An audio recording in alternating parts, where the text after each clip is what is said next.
There may be a point where I might need to dip out because I do have... Yeah, it's late and I have work tomorrow, so... Yeah, it's fine, it's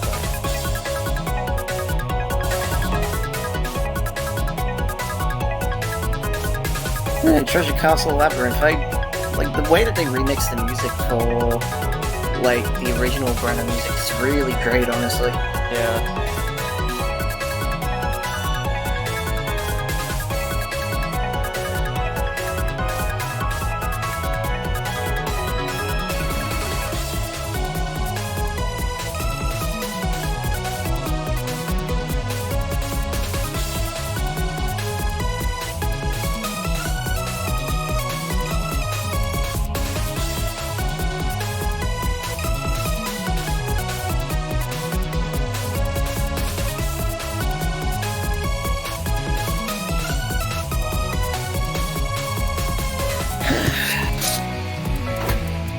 Oh yeah, so just to ask, what's up tonight? Hang on, let me just...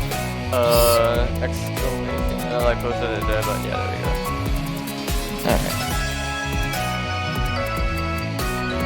Alright. Oh yeah, and since I actually installed the VSync patches, I can actually properly keep up this time.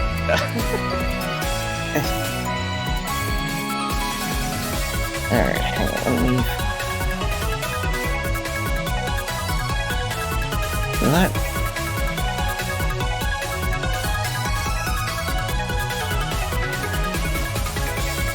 So... Where is replays for tonight? Are they highlighted in blue or green? Cyan. Cyan. Okay.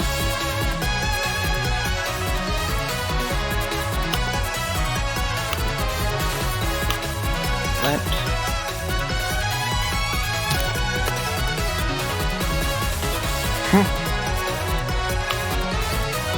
Oh yeah, and speed up in the V-patch is like the same key as like how you would speed up in like the modern games, right? Just hold control.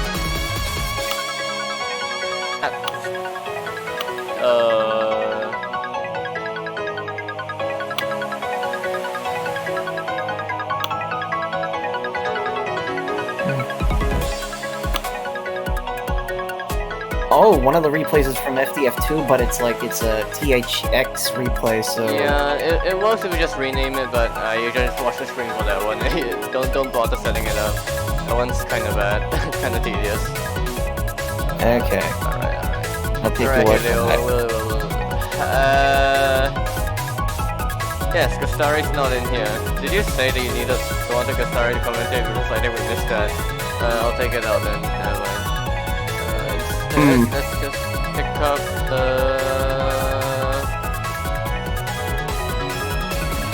let's pick up some random runs, why not? Alright.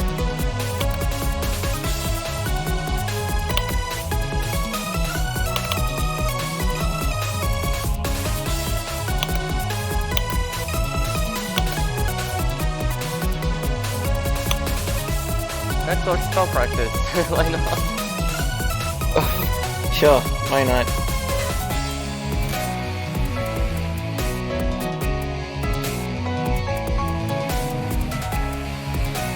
Oh wait, tonight's the night where we see the Aura run for SOHW. Yes, it is.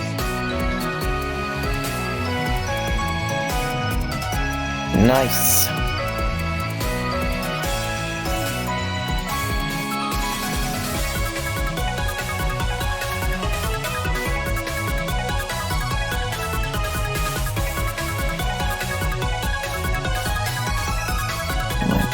That.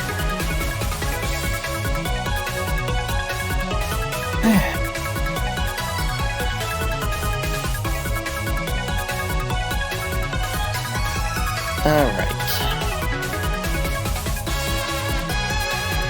So are we just waiting on Gastari, or are we just gonna we'll just wait for the song to end. But alright, fair enough.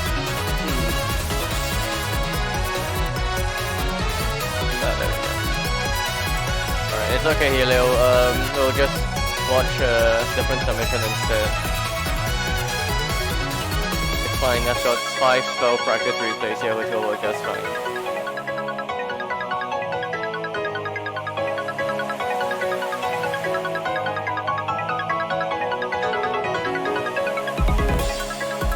Yeah, I will say the schedule does seem a bit short tonight, actually.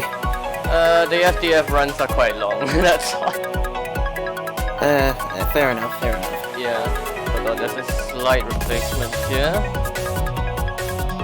BBC lunatic, no rack. Alright, good.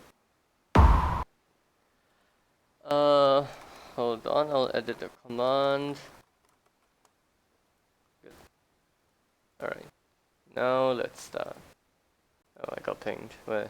Oh, StarCraft, okay. First run, PCB extra. Let's boot that up.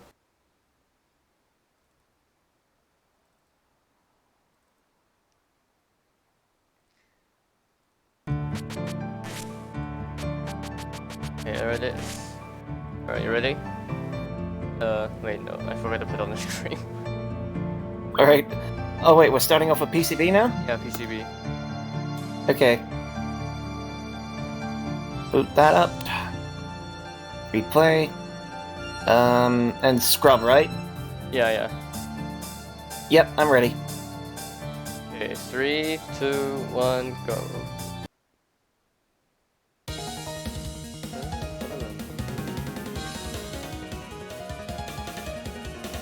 Alright, very normal, standard, first clear. Oh, not first clear, this was a re-clear of the extra stage. They actually submitted like four different submissions in this 1 month alone, and so Gastari asked them which submission to show, and this is the one they picked. Looks pretty standard so far.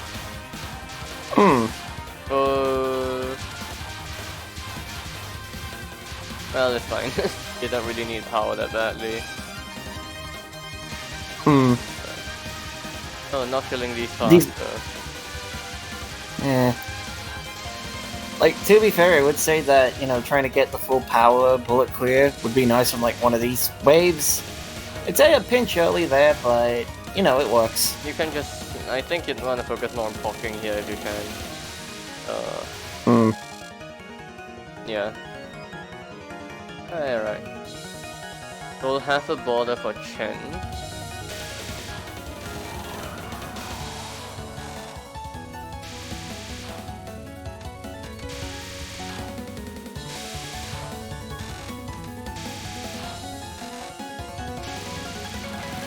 There we go.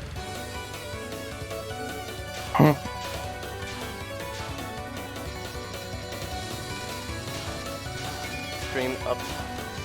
Streaming upwards first wave. It's fine, it's fine.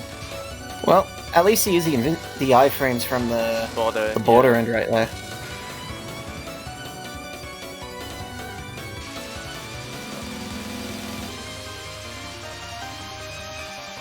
Yeah, cross through here now. Ah!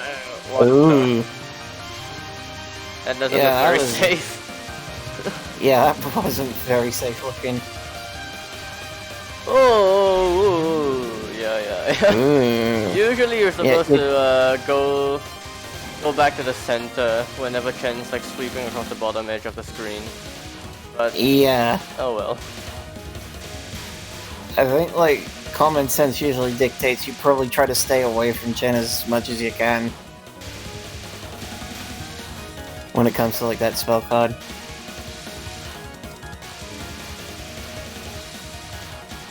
Seems to be a bit fearful on pocking. Yeah, they don't really want to proc that much. You don't have to proc that much on this stage. Granted that Yukari gives you a lot of resources as well, but... well, the extra like... stage box is grand, this isn't Phantasm. Yeah. Ah! Okay, wrong way. Yeah. This is the most conservative I've seen someone play on the stage, honestly. But...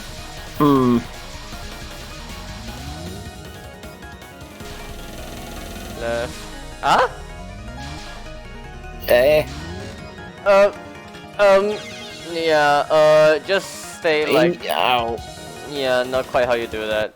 Can't really describe how to do that, but you just kind of stay near the center of the screen, like maybe slightly further up and down, then you just tap left, right, left.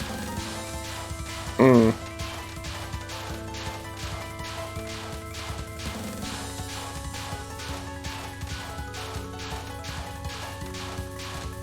Alright, first run shouldn't be a problem. And now, streaming spell. Oh, did I forget though? Alright, it's fine. What? Huh? Eh? It looks a little fast. Yeah, they're screaming a bit too fast. Yeah, they're already in the corner right there, so either like they need to plan to restream soon, or... Well, the spell will die first, but yeah, you don't have to scream that fast either. It's fine, it's fine. Alright. Oh! It's fine. There was a border. And that just means that you'll get a border at the start of the next spell instead. There we go.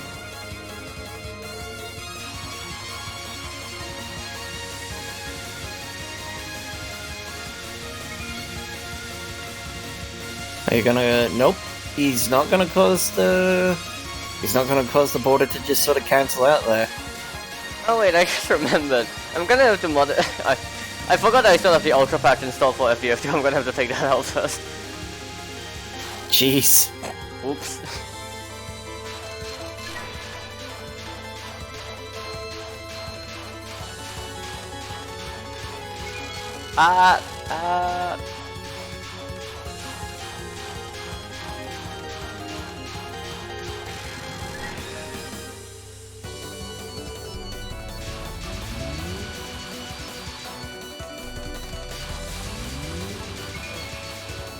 Alright, this spell.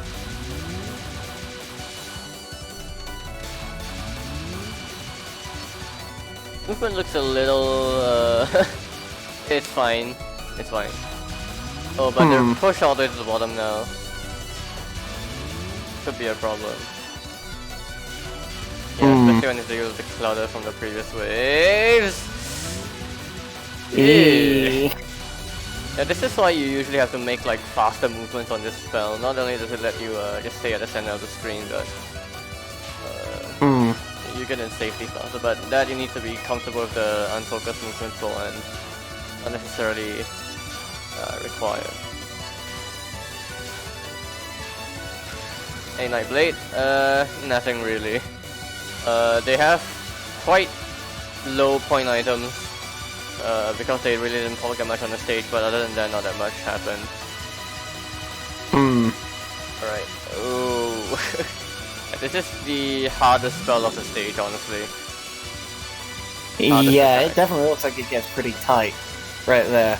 This version is actually harder than the Phantasm version. Not entirely sure why it made it that way, but oh well. The bombs, it's fine. I'd say with how a lot more weary the bullets seem to be on that pattern, but you know, ultimately Zune is probably a better explanation also. I think it's more that it was rushed. Wait. Alright. Okay, that's the wrong position to shotgun from. You need to go to the side, yeah, after.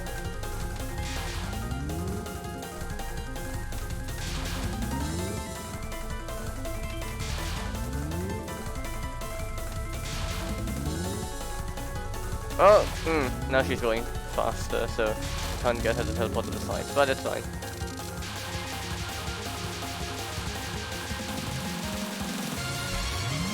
Not confident of this non. Fine. Yeah. This non can be quite hard to read if you're not quite at a level yet.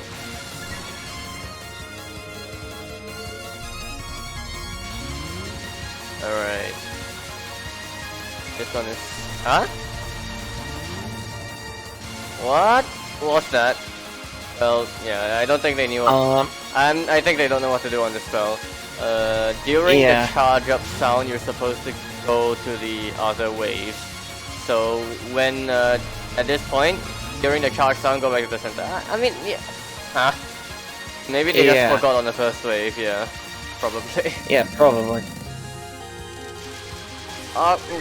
Barely got max power. Okay. This non can be very nasty. Yeah, there we go.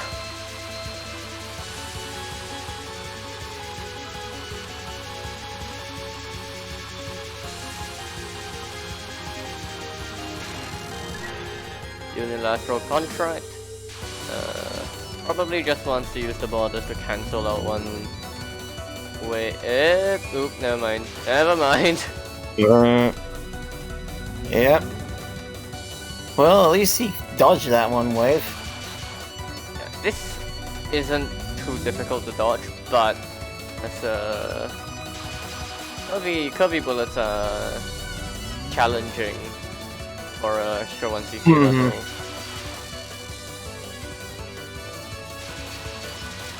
Right, aim no. Almost screwed up the aim non, but we're fine, we're fine.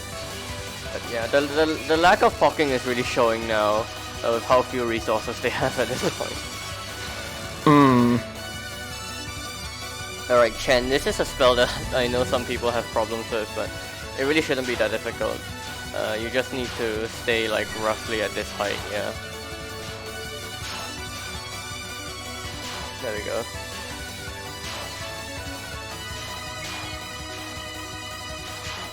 It will get the 500 extent, probably. But... oh well. That's a bit of a waste of bombs right there, but well, Yeah, he's already on like... Yeah, it's fine, it's fine. Actually, it won't even get the 500 extent. Oh dear. Yeah, so he's stuck with these 2 lives. Jeez. Yeah, that's because of PCB awarding lives from point items, it's probably advisable to just be braver about blocking, really. Especially after every attack, because PCB is a game where they give you enough pause after every attack to just after every spell to just block. So really, you should just take advantage of that. Isn't that gonna be a little scary with this resource count, with how many bombs they're using on the survival right now. Yeah. Back to the center.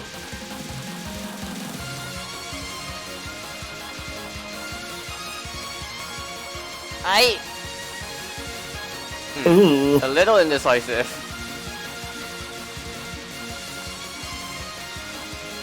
The bomb. The glowy part is safe actually, so you have a lot more space there than you might think. But if you're not confident, bombing is the right call. Alright. I know for sure that when I was doing my extra 1cc's, I wasn't able to cap this spell at all. It gets kind of overwhelming towards the end.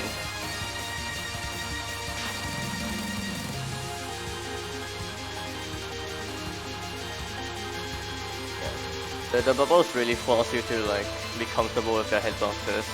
If not, then you're going to try to compensate for just facing way too much. And it looks like that's actually the case here. Yeah.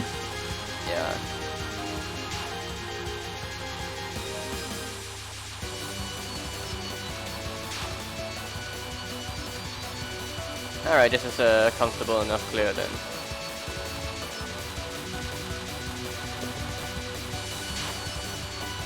Alright, here comes the actually tough part. Oh, ooh, nice dodge.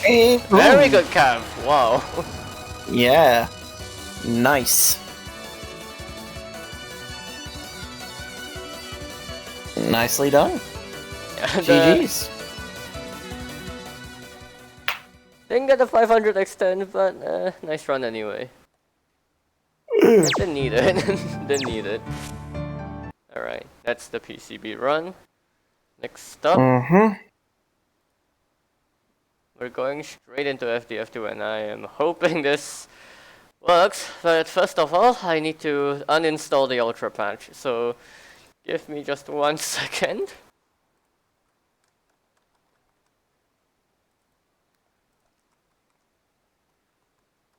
And it's done. Right, I need to figure out how to capture FDF2 properly in the overlay too. Ah!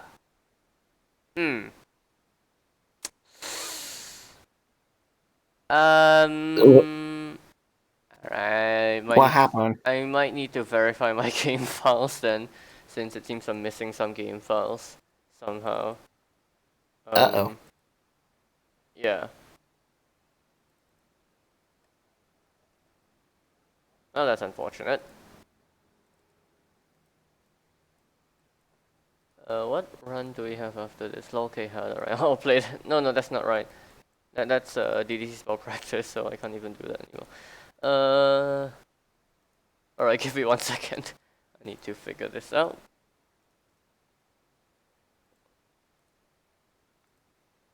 So wait, why do you need to verify your files? Well, I can't run the game anymore because the Ultra patch itself overrides some files, and it seems that I do not have them in the backup version somehow. Alright, in that case I'll just copy this somewhere else.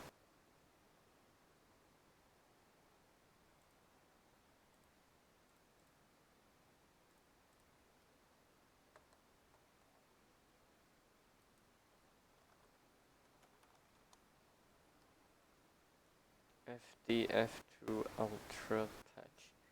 I don't really even see any downloads.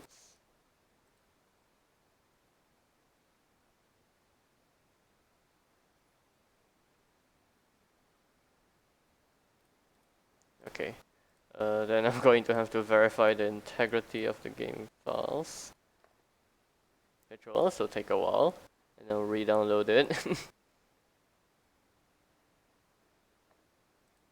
There we go. Alright, can we run the game now? Good, good. Right, this is the English version of the game, I think. The bad English that makes it tell immediately. Alright, hold on, let me change the game info.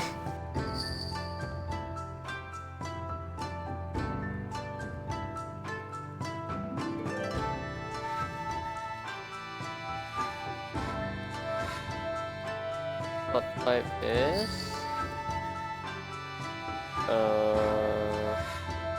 Sanai. So Sanai is the weakest shot in FDF2. Her gimmick is that she will do more damage if you shotgun, but you don't get that many opportunities to shotgun in this game. So she's just kind of bad. Right, let's see, this was on number 40. I don't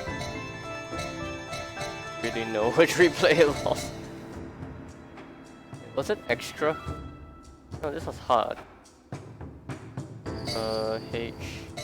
No, that's not it. What?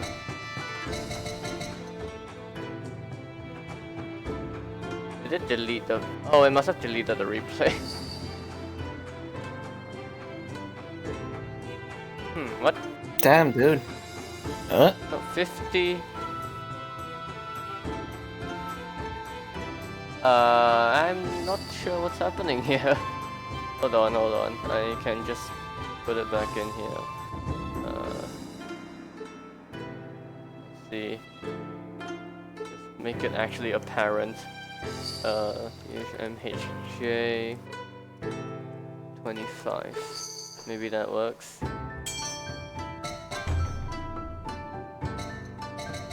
What? Did you put the wrong run information in? I think they did. Yeah, because this is an extra run, yeah. Yeah, I was gonna say, because like in your time dawdling, I actually put this in the replay folder and yeah, said this extra. is an extra run, not hard. I was thinking like, you know, the way I put it in was weird, but if it's extra for you too, well. Yeah, I think you must have put in the wrong run info. It's fine. We'll just play this replay anyway. Yeah. Yeah, I know the screen was black, because I didn't actually have anything to capture the FDF2 source. The complicated part about it is that, of course, the FDF2 source is actual widescreen. So I'm going to have to do a little bit of finicking. Alright, that works. I think. Roughly. Yeah, something like that. Good enough. Alright, then we'll change the run info. It's just the overlay is transparent, so it's just gonna clip into the background a bit like that. I can't do anything about that.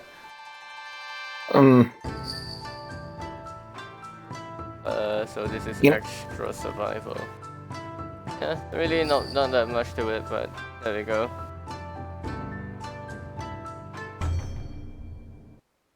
Right. Just going to. Oh, I started the replay already. Oh. Hold on. Let's sync. Let's sync. Okay, hang on. So, okay, I'm in the replay. All right. 3. Sorry. 3. Yep. 2. 1. Go.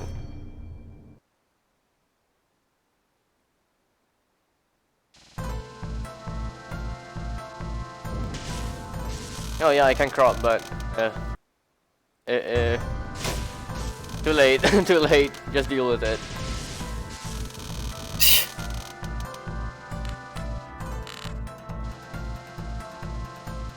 Well, you at least gotta give credit. At least the extra for FDF2 was easier starting than PCBs. Yeah. Oh, screwed up the screaming there a little bit, but whatever. Yeah, Sanae is really bad in this game. She's got an explosive shot, spread shot for the unfocused, but that's it. Her firepower is actually very bad. It's weird how when Yomu is usually present, Sanae seems to be the worst shot type. Ah!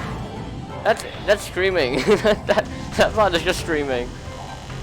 Yeah, you literally just move around the center right there. Also, you just got to see how bad the bomb is as well. It dealt 0 damage to Chen, even though it stayed on the screen for a really long time.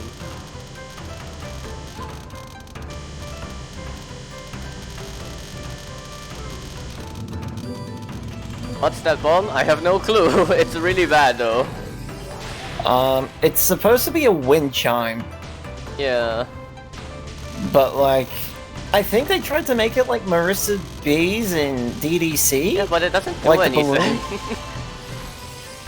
Yeah, it just doesn't do anything at all. Ah! Ugh.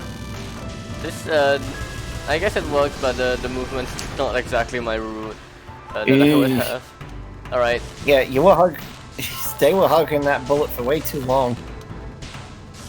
You can tell, just from this alone, that it's taking a while to kill these rocks. The active rocks at least, yeah. This is unironically like one of the sections that Sanai will be good at because like it's almost shotgun distance, but even then, you can still barely kill them in time.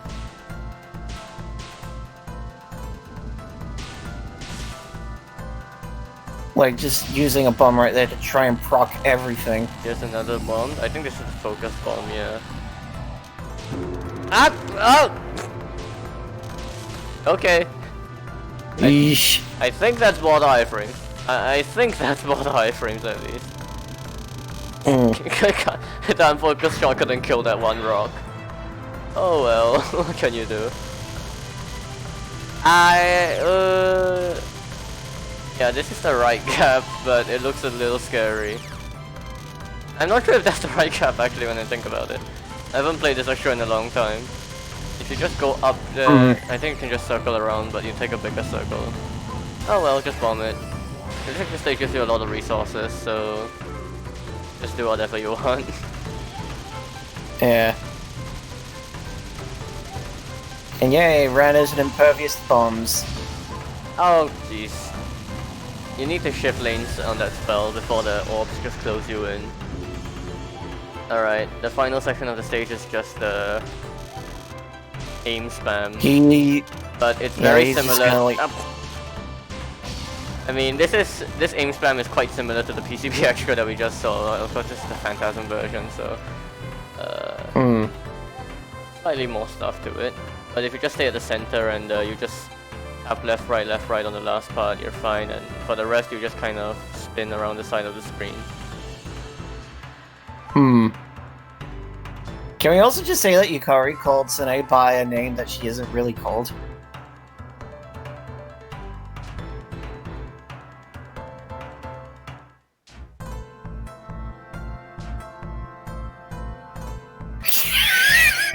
Serene.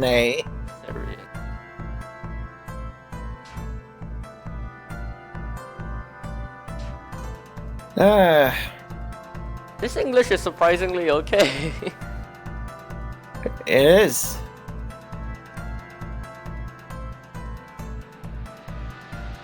Please stop dancing.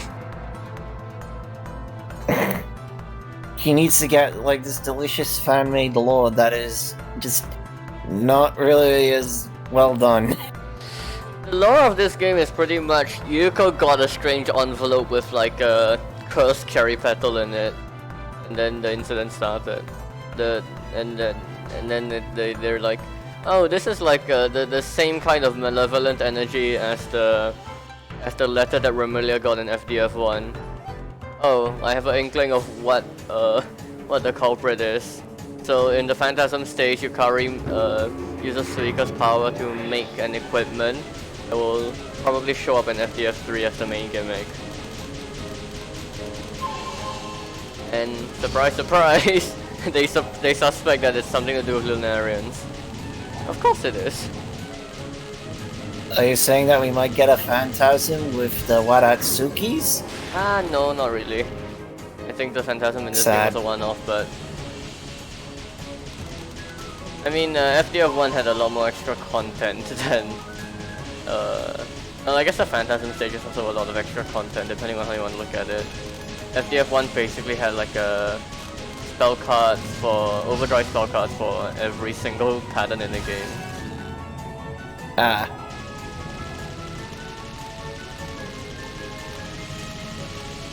Yuko's coming to smash. Not quite that.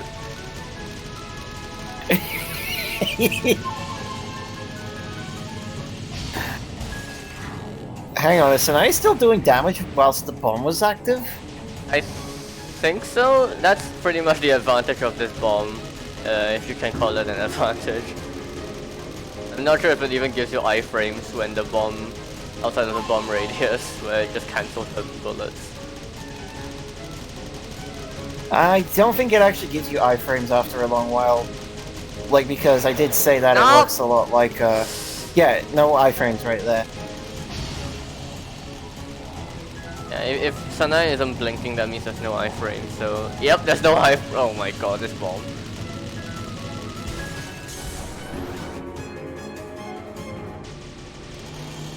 So there you go, the advantage to Sanae in the action. Oh. Please, don't.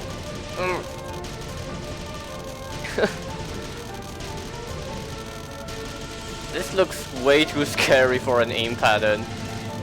Just tap in one direction, please.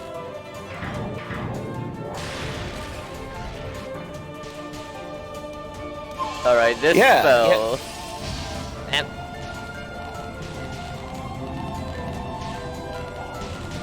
Those leeches you say have a lot more of a generous hitbox than what you're led to believe? It's pretty much just the center, the center of their mouths, which have a circular hitbox, but the rest are fine. I believe that pattern used to be significantly worse in the initial version, initial release.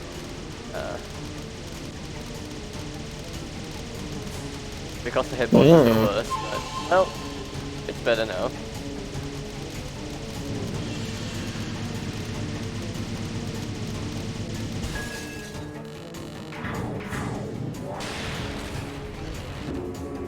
Are these like trilobites? Because like no. Yeah, I don't know what to call them, but all I'll say is it's like they're kind of nasty to try and like read the hitbox of, which they're basically curvy lasers, right? Yeah, they're basically curvy lasers. The stripe on the center is the hitbox, but the real problem of this spell is that it's so random.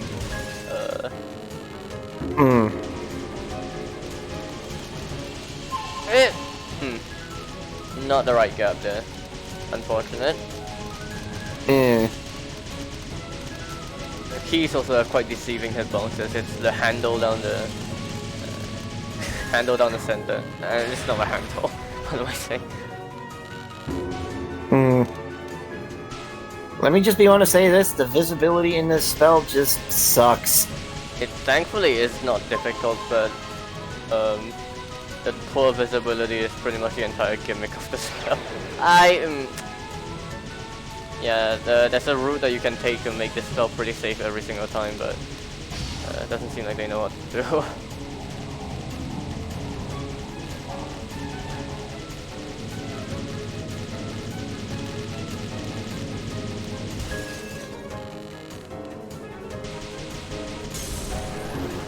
Alright, 5 lives at this point is, it's fine, but the survival and the final are actually quite nasty patterns. So, we'll have to see how many more resources Cobalt uses for the rest of the fight.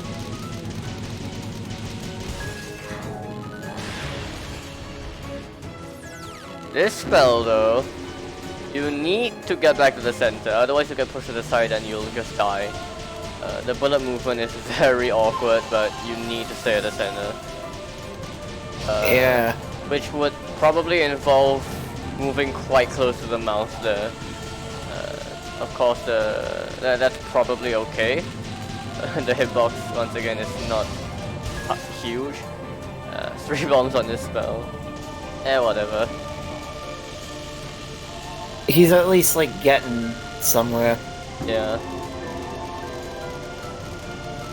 5-piece border. We'll probably need to try to extend this to 3 life pieces if possible. Right, extension 1. Won't get a second extension unfortunately, but 2 life pieces is okay at this point. Probably will be able to get a 6th extend, yeah. Yep. Eee.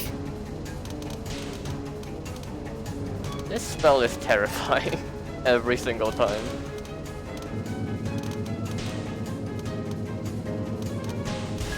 Oh. Definitely befitting for like a Lovecraftian, horrific looking like mouth. Yeah. The unfocused bomb is pretty much very similar to DDC Mercer Beast, but of course DDC Mercer Beast bomb is actually useful, whereas this one is significantly less so. Yeah. But like, yeah, DDC Mercer B will also not give Raiko invincibility during the non-iframe part of the bomb. There's actually multiple tells on this spell on which is the correct gap. Like, of course you could look at the key, but you could also look at the glow around the mouths when they appear. Yeah. It's much less obvious there, but well, it's also not very difficult to keep track of the key, really. Thankfully. Like, it definitely seems like they learned a lot from Flandre back in FDF1.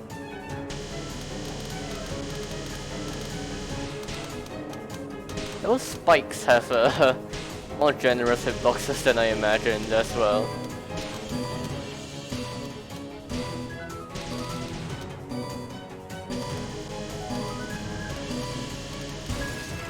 Alright, here comes the actual survival, and this is not easy. Oof. Well, the first problem is bullet visibility. Dark blue on purple is not a good combination. Yeah.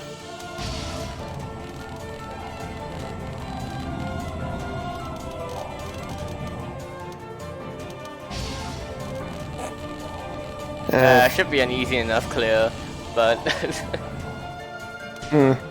How problematic would you say, like, when Ran and Chen enter this spell, how problematic would you say the spell becomes then?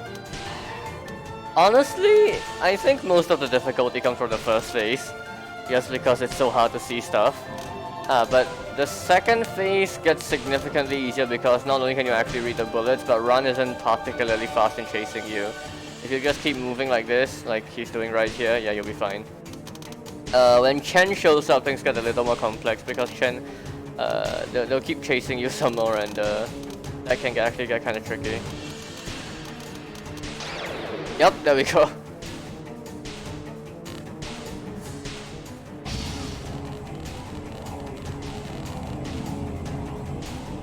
Just using up his bombs. Oh, this is awfully fast bomb usage though. Alright, the final phase is free. You just kinda dodge like one circle, two circles, and then it's over. Alright, the final is really about recognizing the hitboxes. The laser grid is the trickiest part of the spell.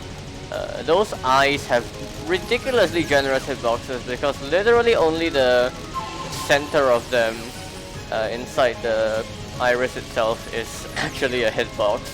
So the entire black circle around it is fine. But the laser grid is the thing that you have to keep most, watch out most for. You know, the more I look at this laser grid now, the more I feel like it's similar looking to like Yachi's. Yeah, it looks like Tortoise Shell, doesn't it? Yeah. Yep. Yeah, thankfully the bullet cancels on this spell give a lot of cherry, so you're able to just kind of water spam your way past it, but it is not easy.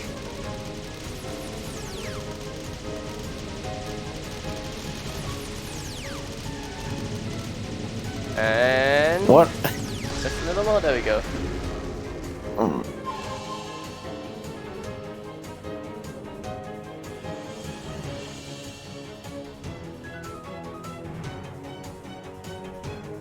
I think we don't want to read too much of this this dialogue. Yeah. So let's just go ahead to the next game now. GG. Yep. GG's. Alright, our next run, impromptu change, is going to be DDC spell practice. We've gotten 5 replays from spell practice replays from Jetto. Let's have a look at what he has in store. Alright. I couldn't find a download for these, so I'm just gonna have to watch and stream. Oh yeah, that's fine. It's spell practice anyway, so it shouldn't be too. Oh, it's too long. Takuya B spell practice. Oh, Sakuya B? This might be interesting.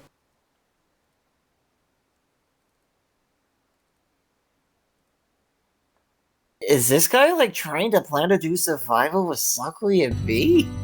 Maybe they just did it for the memes. Probably. Alright, let's have a look.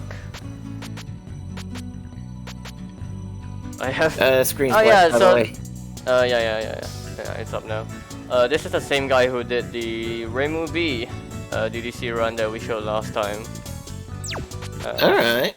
So let's have a look at what spells they've chosen. Oh. Right. Oh. Right. I mean, of course. Aye. Oh. Ooh. 3 waves. Takes 3 waves. Alright, next one. Oh, more RNG. Go.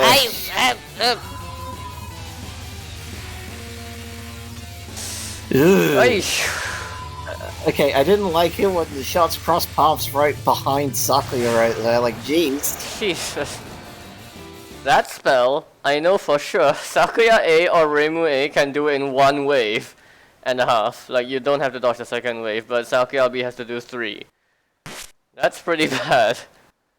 Yeah. Hey. Hello, Borealis? Aurora Borealis?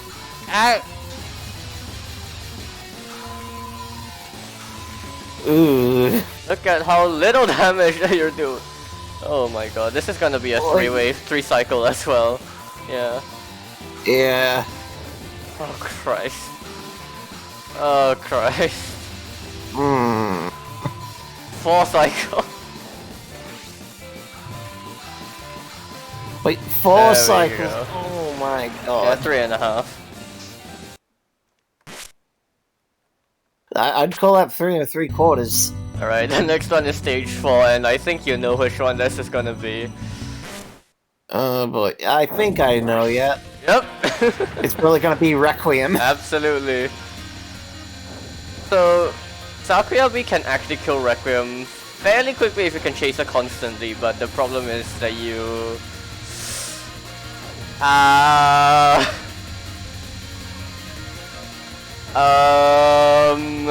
Okay, what was that? What was that? That is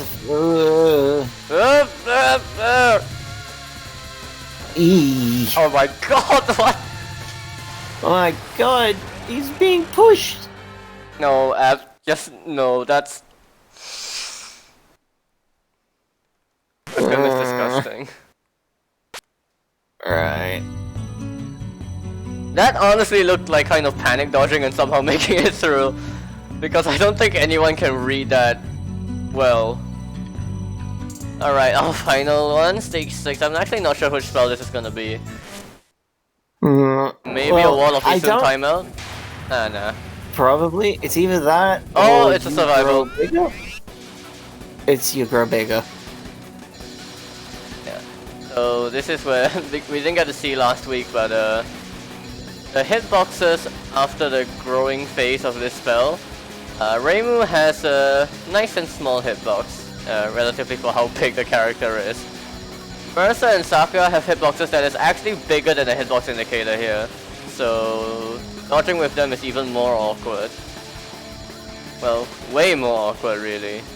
There's a lot of dodges that you have to follow a much stricter route for Mercer and Sakura, and you have a much higher chance of being clipped. But if you know what you're doing, then it's still a static spell, so there we go.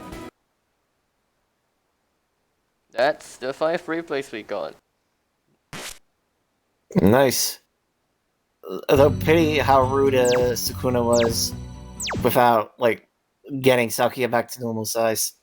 You just kind of stay that way, and then she runs away. You're huge now, forever. Oh well, what can you do?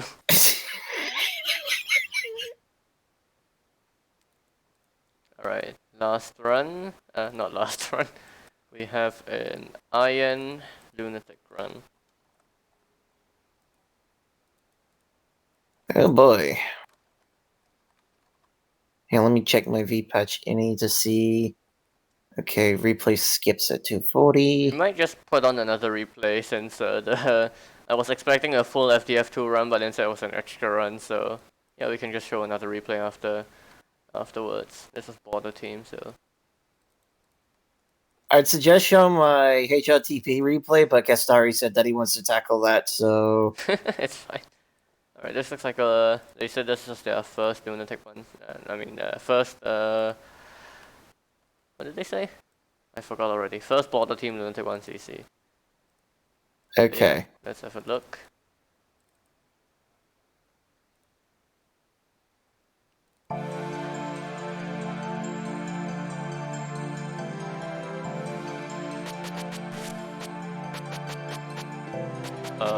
This one, yeah. We're gonna skip to the stage. Well, Kane actually. Kane has some stuff. Okay. Alright, ready? Yep. 3, 2, 1, go. and hold down control.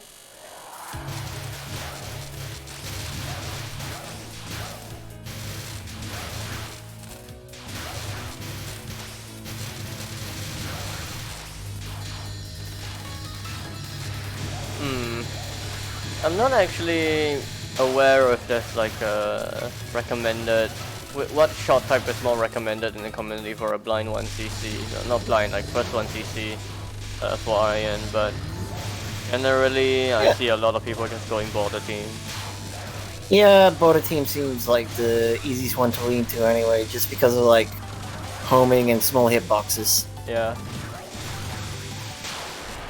Like, I think it would be hard to imagine another shot type in this game that isn't as, like, which isn't as much recommended as, on border team.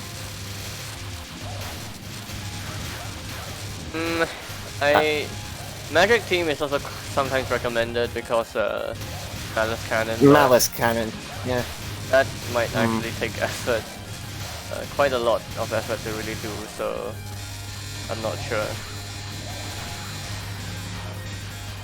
I mean, I do think looking into Malice Cannon is something worth it, especially if, like, you intend to capture all the spell cards in the spell practice, but, yeah, I would imagine that would take a lot of effort, yeah.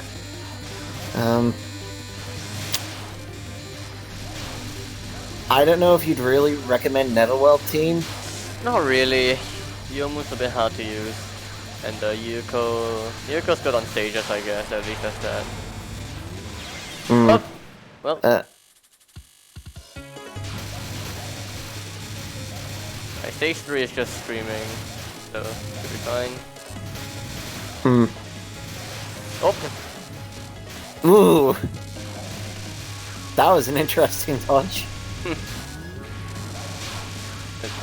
I suppose... That's fine. I suppose maybe, like, Scarlet team would be interesting to see. Alright, stop forwarding on Kane. And, yep. Scarlet team is, I don't know, because you have to position the familiars properly, it might be a bit hard to use.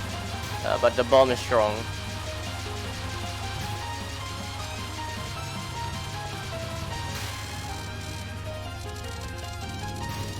Huh. So they know what to do on FMLT too.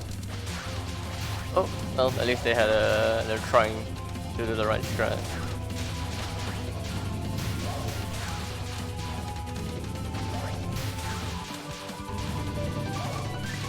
Very nicely done.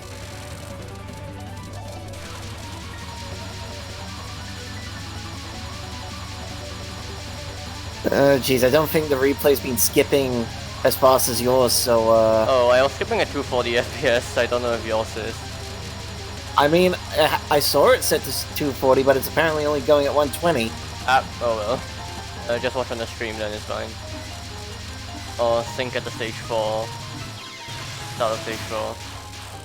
Yeah, I'll just pause at stage 4 and then sync up there. Alright.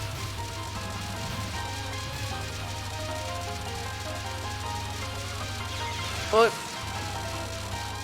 these death bombs are a bit costly though. Yeah.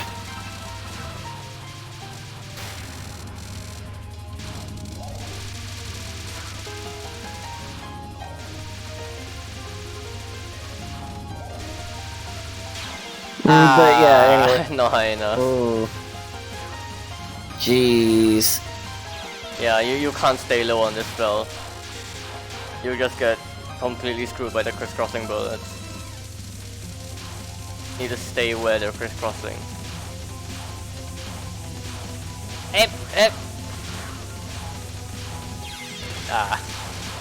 This spell is static. Oh, this cane is actually not very good. Used up a lot of resources there, primarily from all the death bombs. A bit icky, but the rest of the run can pull it together. Hopefully. Alright, so stage 4 starting now. Okay.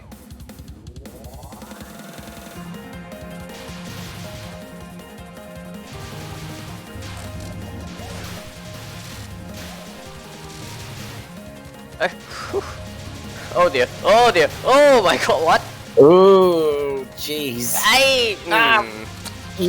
I need to stay still. Aim section. A bit unfortunate. Very.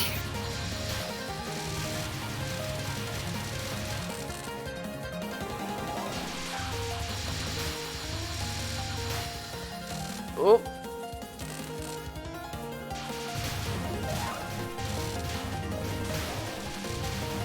Alright, this section should be fine.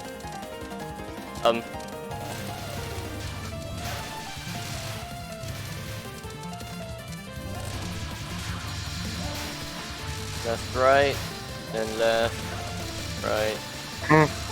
Go to the right side. It's fine. Right, collect these 2 bombs and then we enter Reimu. What? You mean Marissa? Oops. Yeah, how can we fight Reimu as Reimu?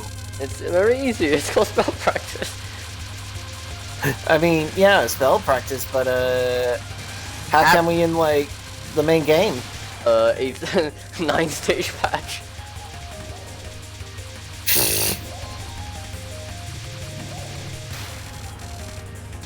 I suppose.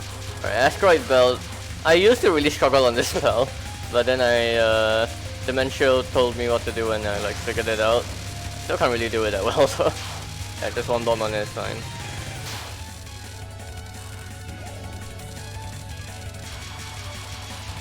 Oh, like trying to kill the familiars on this non. I don't think you can actually. No, you can. You Eh. can kill the familiars, but Not really worth like it takes a lot of time. Yeah, it ain't worth it. Oh well. Event Horizon should be free.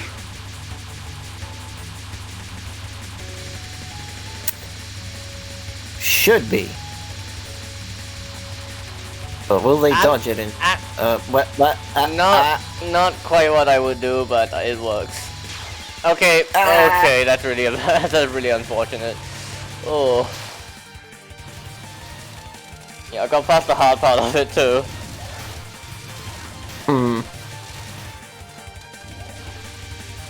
Ah! Woo! Oh jeez. Well, you know, at least he's doing effective streaming right there. Okay, yeah, good bomb. Screwed up the positioning Fair from the enough. start of that, so you just had to bomb that. Alright. Back to Marissa. I still wouldn't recommend trying to kill the familiars on any of these nons really. This non's really random though. Ah! Oh god, that bomb didn't do any damage. Please stop trying to kill the familiars. Alright, this spell is a safe spot, but looks like they're not using it. Well, it looks like they wanted to use it, and then they screwed up by unfocusing. Yeah, there we go. That's a waste. Oh no! Oh no! You... I mean, a lot of things in Iron are very positioning based, so if you don't have the right position at the start of it, then you cannot execute the strat. Which is just really sad. This resource count is abysmal for this point in the run. Yeah, I don't know if they're really gonna be Clear. like. Did they say that this was 1cc They or? did say it in the description, but I'm not sure if that was just to pretend. Because this is really bad. They will need like a really good late game to make up for this. I mean, I know some people would like grind late game non-stop and just kind of punch their way through the early game and somehow make it through the other side anyway, but this is not looking well.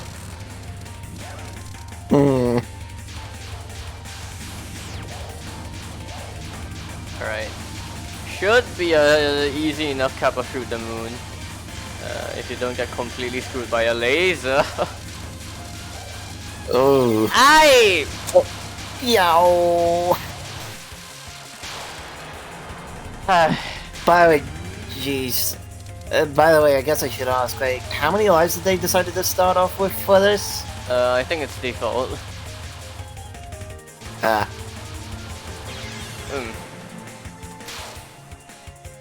Oh dear, oh dear.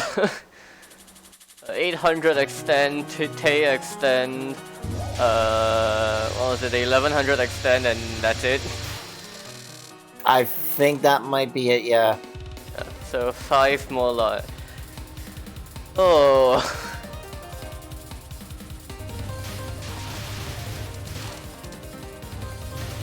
Doesn't look too good right now.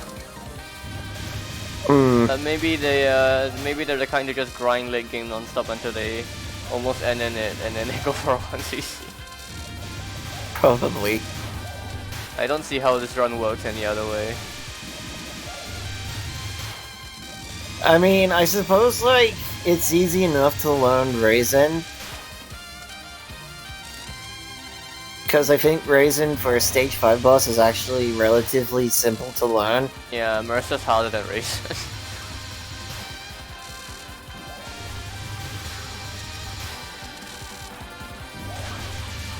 Good, good. They seem to know exactly where to... never mind. You were saying that the... Oh! That Mentos was getting way too close for comfort. Oh my god. Oh god, Tay is giving me a heart attack! Oh my god. Jesus! Ooh, Please die already, please die already! Okay, good. Alright, we got the 800 extend, 1100 extend is the last one, and then Tay extend after this non, but... Oop, well, that was to be expected. And that's it, 4 more lives for the rest of the game. Yep. If they don't die on Raisin, should be fine. But they will also need to not train wreck Kaguya. Oh yeah.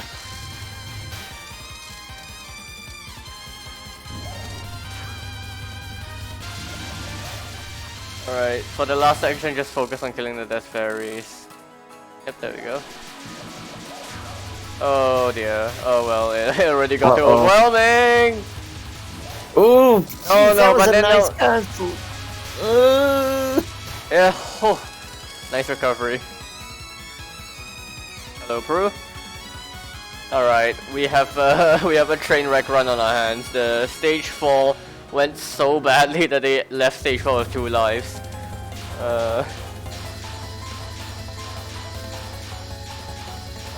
Alright. Raisin, apart from Mindstopper, there's pretty much nothing difficult about Raisin, especially if you've practiced have some basic roots for her spells.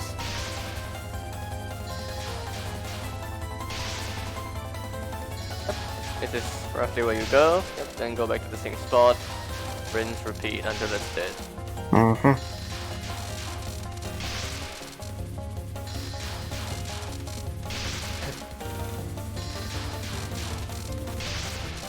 It really is no more simple than that.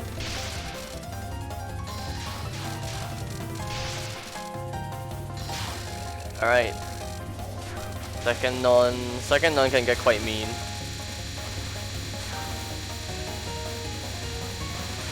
Usually I would see, sometimes I'd see people trying to kill 1 familiar, or 2 familiars on this non, but there we go. Alright, Illusion Seeker is also... Oh, you're killing a familiar on this is interesting strat.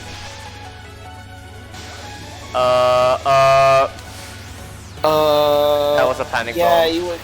Yeah.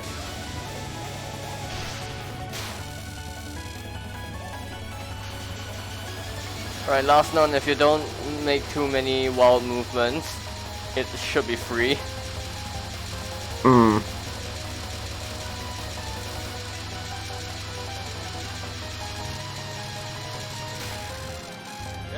Alright, Mind Stalker. There's a route for this, but also can just bomb past it. True. Oi! Ooh. Dodge, good dodge.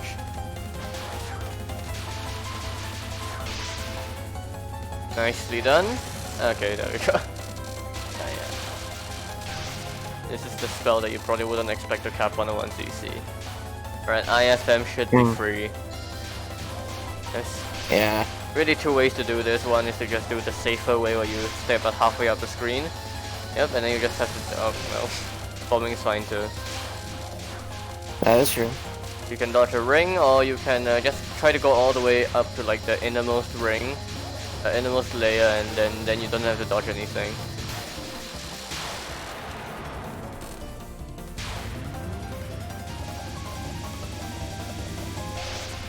I still don't know what to do on Telemesmerism. Neither do they. Alright, final B.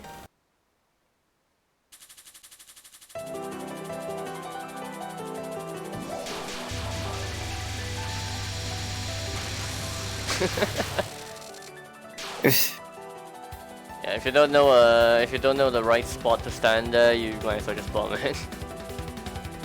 Yeah. I'm not sure if they're gonna get the 1,100. No, they will. This stage section drops a ton of point items.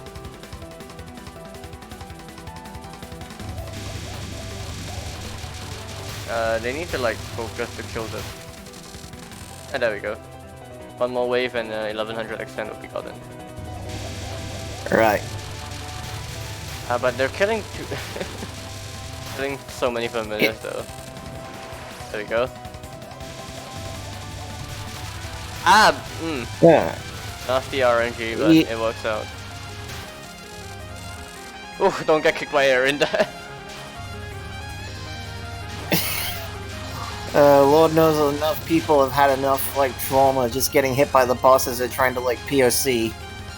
Yacht's lost an element to Aaron kick. So... it can happen to everyone. Oh god! Oh, not the right spot at all. Oh, geez, yeah, not again. Oh. Yeah, that was... What? Oh...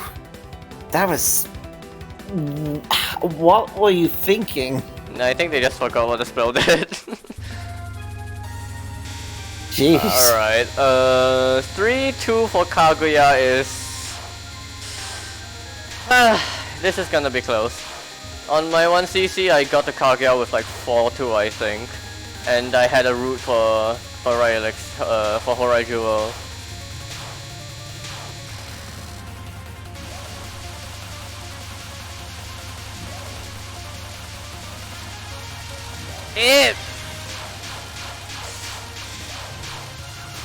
Ooh. Alright, they know to misdirect here. Good.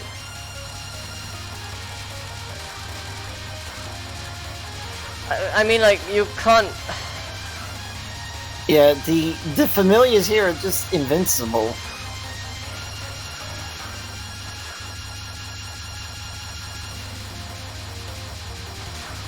I don't get the point of doing this, because if you stay in yokai for long enough, then when the needles turn red, that's bonus damage on them, so...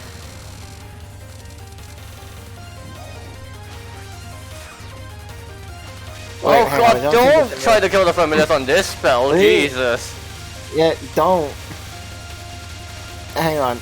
I don't think the familiars are invincible, but they have, like, way too much HP to really deal with. Yeah.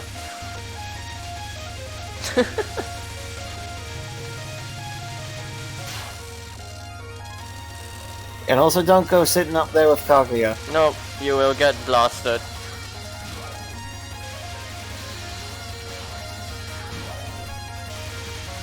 Well, apparently or unless it didn't know. Yeah.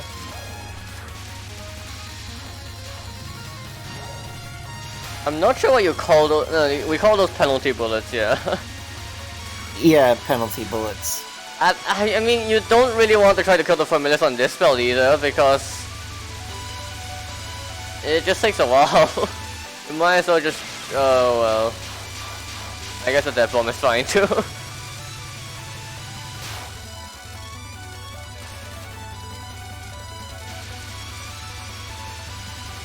Alright, last Man, known is doable if the RNG isn't complete garbage.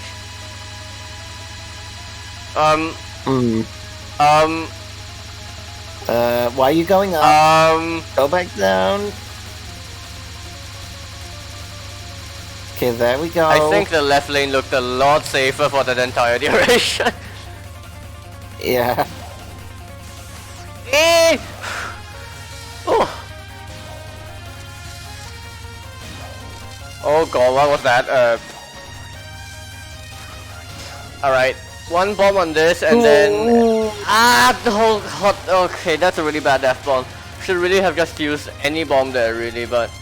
Alright, now they need to know the route for Horai Jewel. Alright, well... okay, this is fine. But... I don't know if they have a route for this.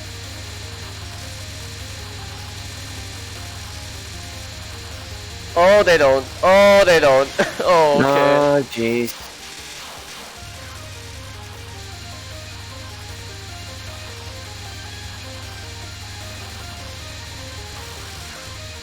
Oh, well, god. it's all down to this life. If So, he dies, he's only got those bombs. These bombs are just for delaying the spell to wait for the super armor to wear off, which it already has actually. Alright, this should still be a clear. Oh, what are you doing? Oh, jeez, I'm not liking this movement. Like, Okay. she's not taking any damage with the bombs anymore, so you're going to have to just... That was a terrible death bomb. That death bomb... Move up. Yeah, there we go. Alright. No lives, no bombs.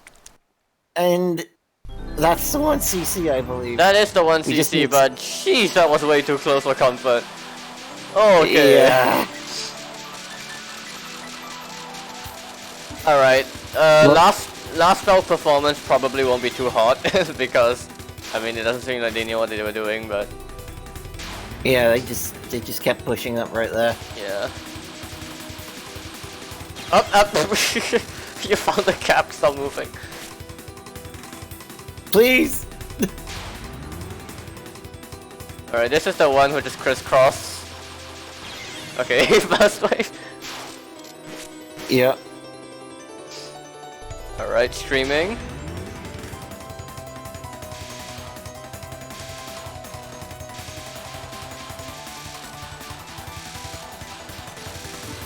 Ow. Alright, he can at least stream.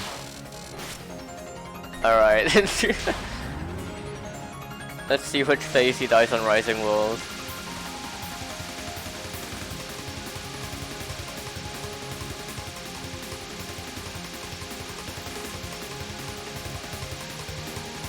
Ooh. Doing... Yeah, doing pretty fine so far. Would have gotten clipped by an amulet there if it wasn't for Border Team, honestly. Yeah. Oh, don't tell me! Are you He serious? He does. Oh my He god. does. Good job. Good job. Lucky. Okay. Capping all by Rising World on your forfeit. 1cc is incredible. Alright. 0-0 clear, just casually cap Rising World, but fail every other last spell. I haven't seen a run like this before, but that was quite something. GG. Yeah. Alright. GG. Let's go to FPS2 Lunatic now. This is gonna be a video cap, so I'll have to adjust it a little bit, but give me 1 second. Would you like to skip to a certain bit, or do you want to have it like at like ×2 playback speed?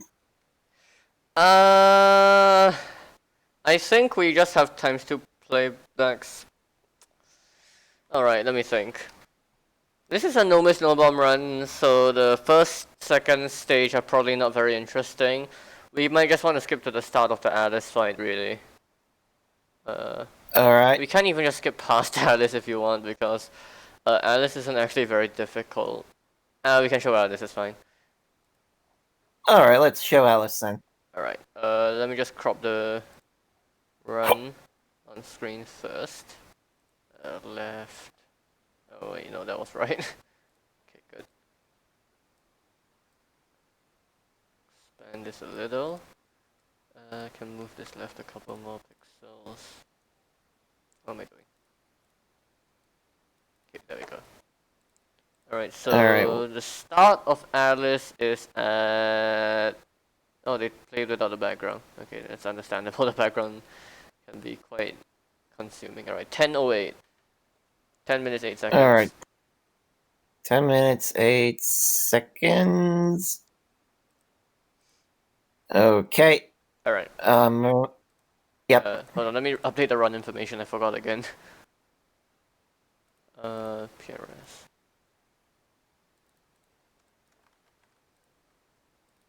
Oh, I might pop out the chat also.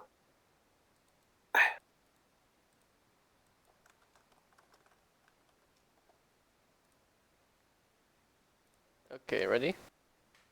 Yep. 3, 2, 1, go.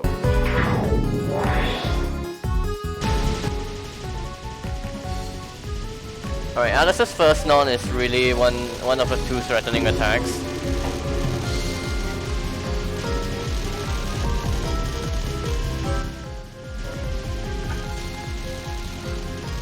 In particular the first wave there, but now it looks fine.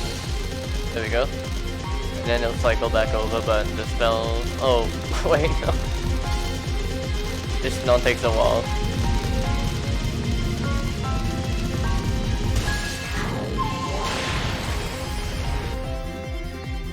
Yeah, that's her only non-spell throughout the entire fight. The rest are all spell cards. Huh, I kind of forgot that she had barely any nons in this game. Aside from that one, anyway. Yeah, it was an intentional design decision by the devs, so... I mean, the spells are themed after Alice in Wonderland, so... They did something kinda unique for this fight, at least. But other than that, this is honestly a very easy boss fight. I mean, cute idea, at least. The Ultra Patch has spoiled me. The Ultra Patch version of Alice is a nightmare. Wow. I should really just submit an Ultra Patch run.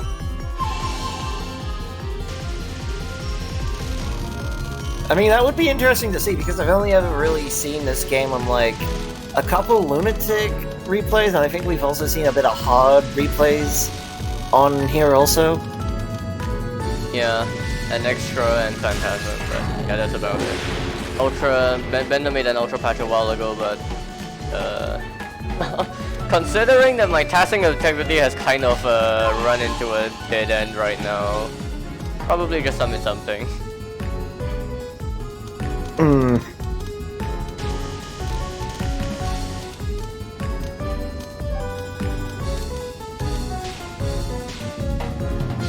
That's an interesting strat, but it dies anyway, so whatever. I suppose it makes for, like, a nice cancel, but even then I guess you could have just sat there and you could have gotten more cancel.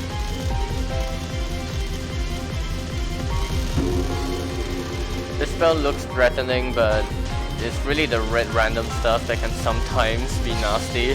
The rest is all free.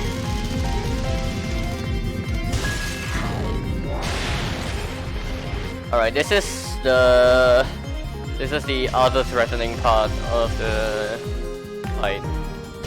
I think this is harder than non. It's considering that it's coming from all directions and requires like constant screaming and really good hitbox awareness as well. Oh! Ooh. Nice cutback. Ooh.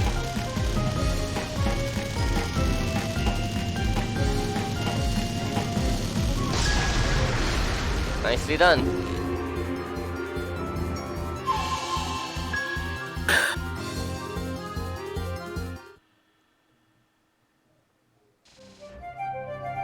Let me have a look at how long this video is. Oh boy! 25 minutes. We'll be here a while. Yeah, definitely. Well, we're probably definitely gonna be here for at least 28, so... Maybe we don't show a 7th run this time. Maybe. Well, I mean, at least it's faithful to PCB in terms of length. It's longer. Way longer. Yeah, probably not that faithful, but... You know, it's still very long. Stout, you don't have to worry about that. The Creepy submitted his video, so we were just gonna play that instead of trying to fiddle around with the correct replay version. It's a shame the background was turned off, but for performance issues, I can get that. The backgrounds in this game are really nice though. It's so surreal to just see this game without him. More fan games are at least adopting a trend where if you turn off the background, at least you're going to get like a static image. Because, I mean, one image is not very taxing to render now, is it? I mean, definitely shouldn't be. I mean, that's what Book of Star Mythology does.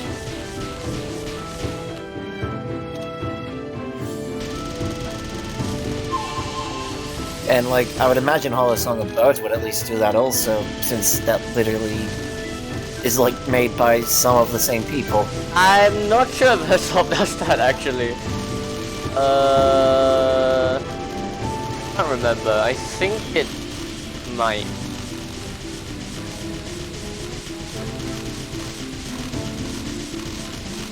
Ah, yeah, it does, it does.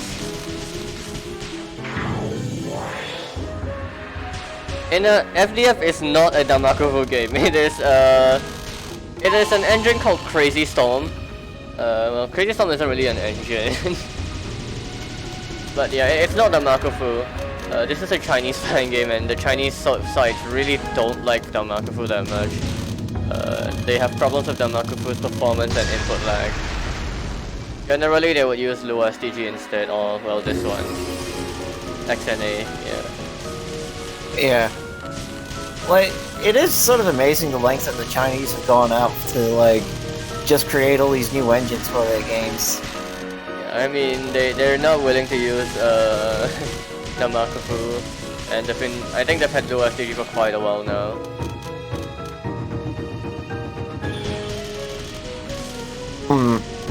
I also think like some of them also want to use Unity. Well, I think some of them have used Unity before also. Yeah, ASL, Alysso Lotus is going to be using Unity, and it's going to be sold on Steam as well.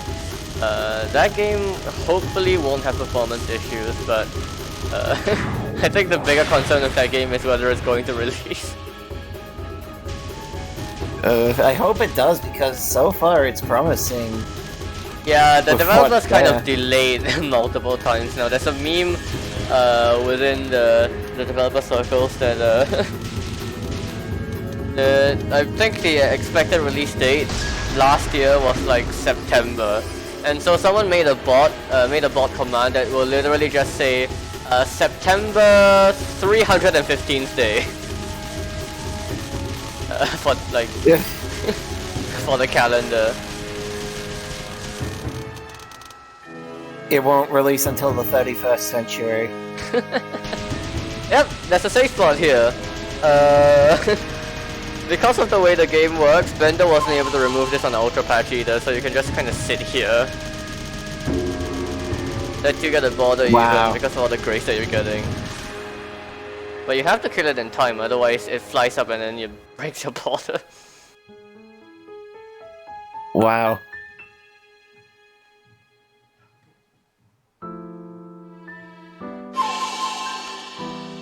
Nothing! Alright, Lily.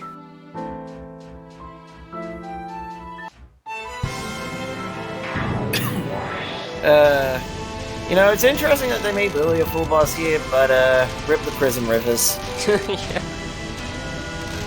Someone has to be sacrificed. In this case, it was actually 2 bosses. Boss fights. 3. I mean, Yomu's a playable character. 2 boss fights. Oh yeah, two boss fights, like Letty White and the Prison Mover sisters. There.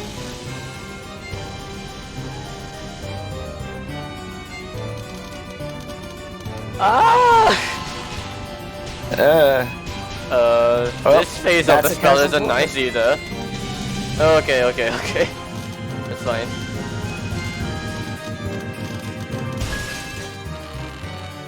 I mean, it's definitely kind of hard to tell how they're going to separate with how close they're all being fired together. The flowers here, they only have a hitbox in their center, so they're actually very small bullets as well. They just look really intimidating. And have a tendency to clutter up the screen and make it difficult to look at the candy Damaku as well, so, you know, they're still threatening. But once you know the hitboxes, this spell should be free.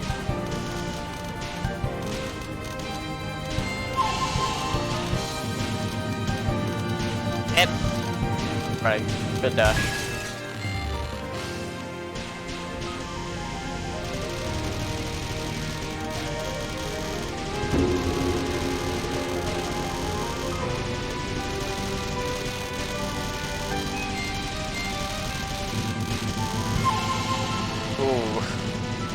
Yeesh.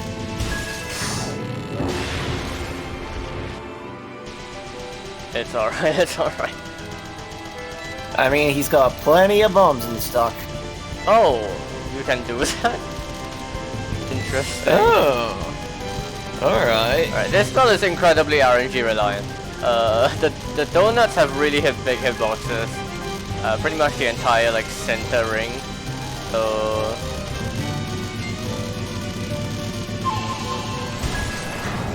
nice cut.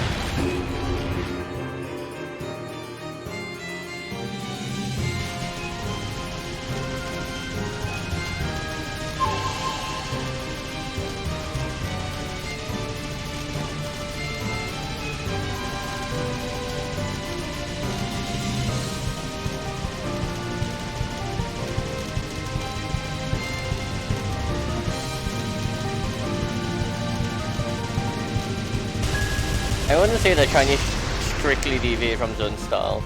It's more so that the successful games recently have been differentiating themselves from the norm. FDF2 obviously has vastly different aesthetics, but the Damaku design is still...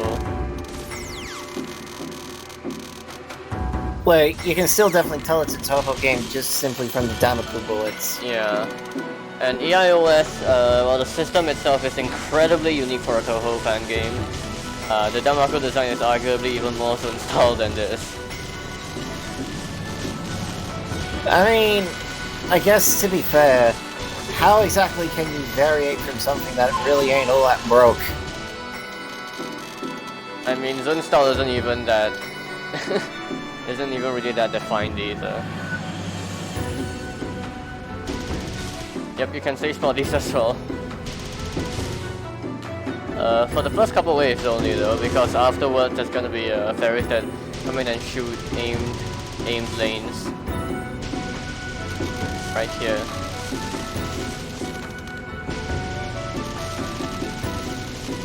Huh.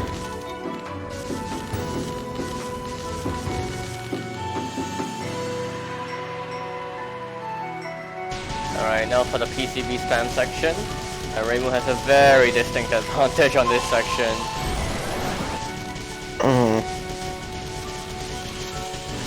Oi, oi, oi, oi. Oh jeez. Oh my. Alright, here comes the spell card.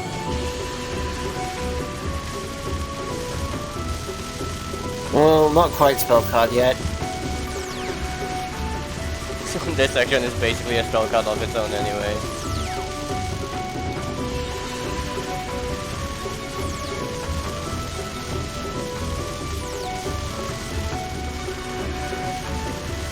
Oh! We're good. No, Chagas didn't say anything. Don't worry about it. Ah. Alright. Oh yeah, I completely. Oh yeah, I think I kind of ignored your comment about like Yomu being sacrificed as a boss, and she's like playable. Yeah, she's a playable character instead. Ron takes her place, which is interesting. But the Ron fight is actually very creative too, so... I have to say that the Ron fight got significantly toned down from the initial release. Especially on Lunatic. The bullet density got nerfed by a huge amount. And of course the brightness of the bullets also got toned down.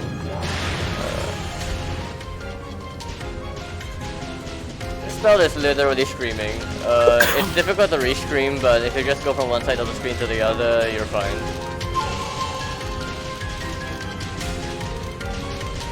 Basically, if you've experienced this spell in a PCB, in either Extra or Phantasm, you basically know what to do. Yeah.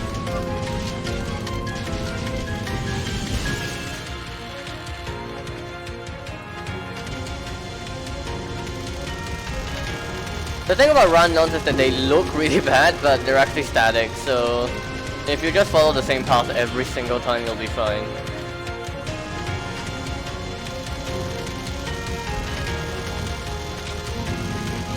And well, that's exactly what's going to happen here.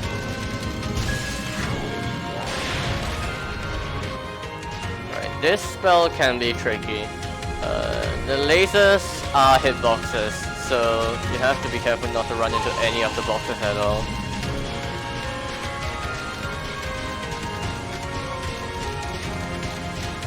Oh god. Ew.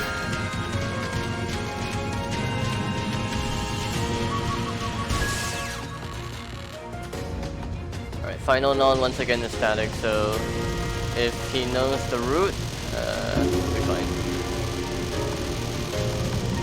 There we go.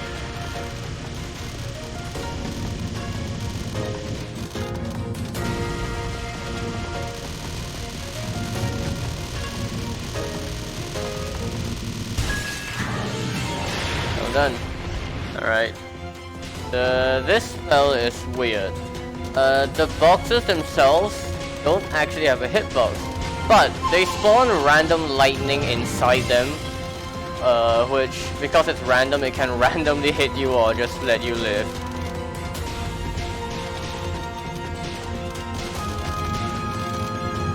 So ideally, you'd like to avoid the boxes touching you at all.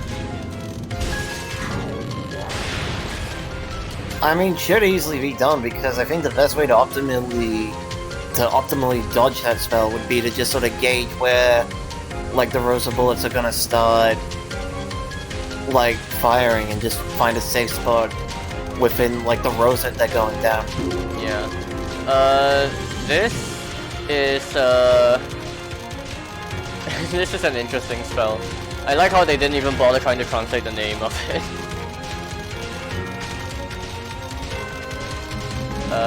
So the gist is that there's the darker box, that's the one that you can stay in.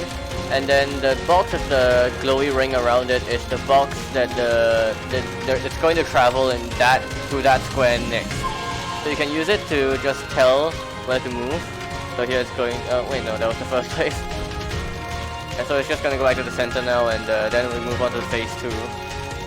But phase 2 is interesting as well because for some reason on phase 2 they removed the hitboxes of the outer boxes, so you can just stay out here as well. Not sure why, but oh wow, there we go. Because of that, this spell is actually significantly more lenient than it looks.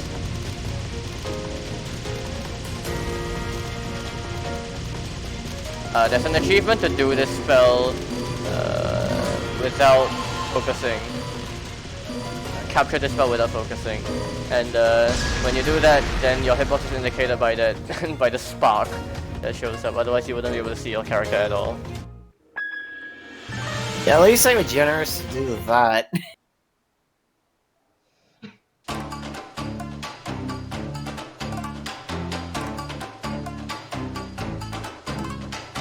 Alright, now it's party time.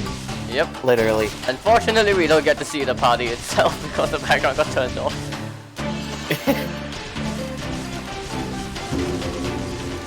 But this spam section is also quite dense if you don't have rainbow.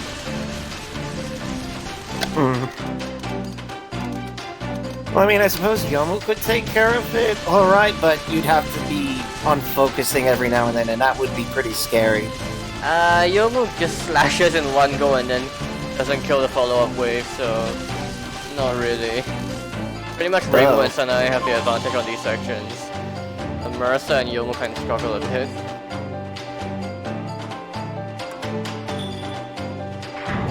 And yeah, Sanai will have to be unfocused, which, as we've established, not good. Alright. It's not as just lane picking. If you're in the wrong lane, then you just have to switch lanes real quickly. And then we go to the spell where you don't get to see the player again.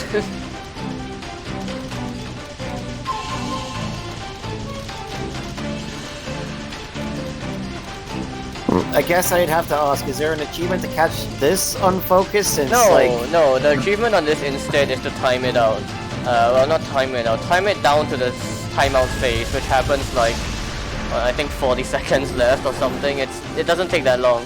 But the timeout phase is actually easier than the main spell itself, so I don't know what the point of that was. Oh hey, he's already at max resources. I'm not sure how long the when the timeout phase kicks in, but I just know that the achievement is that I've done it already and it's really easy. The nasty thing about the achievements in FDF2 is that for spell card achievements, you can't do them in spell practice and stage practice. You have to do them in a full run, which is kinda dumb.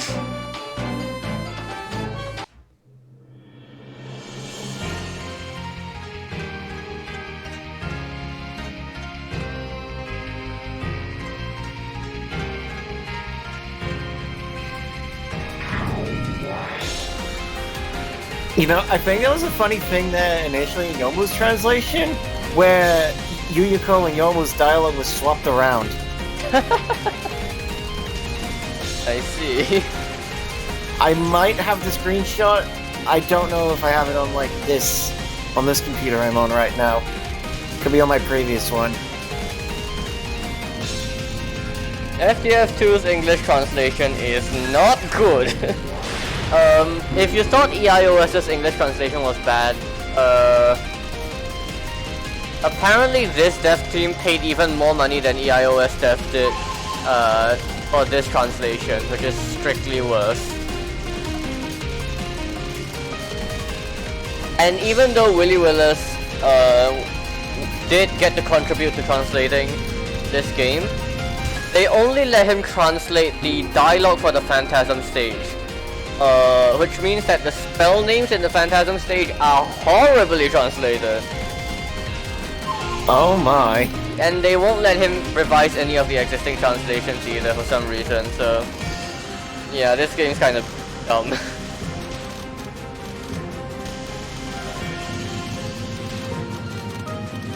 You know, I feel kind of tempted to actually learn Chinese in order to properly translate it, but you know, that's kind of a hefty thing to say anyway, and I don't know if I can even really fulfill that. Nah, there's already enough Chinese translators out there, so you can just read the dialogue translation. This spell is interesting, but it's really just about finding paths. The bouncy balls are not that forgiving in a hitbox, so you have to be a little careful of them.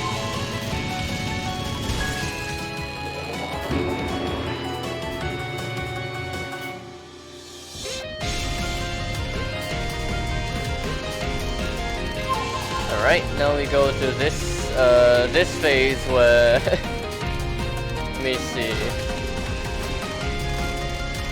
This one's fine.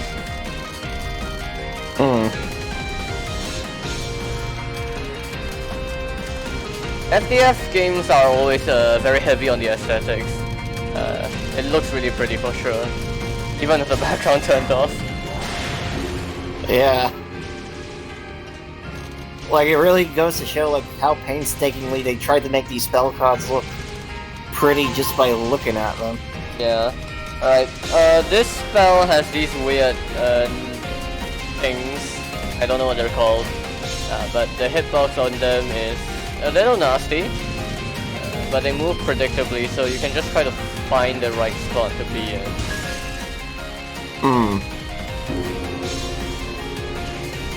Alright, this non is nasty. Really nasty. Oh god. Right, those flower bullets, they look huge, but the hitbox is a tiny dot in the center. It's really silly, but they are the worst visual obstructions in this game. Yeah. And you're gonna get to see them again on this spell, where if you didn't know that the flower bullets have tiny hitboxes, you'd think that this spell is horribly difficult, but in actuality it's almost free. Because everything moves... well... everything moves so predictably and you really don't have to worry about the flowers that much. It's pretty much even spacing between the orbs and the flowers. And all you have to worry about is the aim, then the aim stuff, and then the actual threatening flower buds made out of 5 dots. Alright. Now, I actually remember the Fuller translation. Like, a lot of people were so confused by this spell. Because, like, you actually have to rush up and grab, like, your character's soul back from there before Yuyuko cuts it up. Yeah. Yeah, slices it. But after that, it should be easier to understand for sure. Yeah, the difficult part is of course getting the soul itself, since you're forced to move up on a spell that's actually quite nasty to move up on, but... oh, there we go, that's how you do that.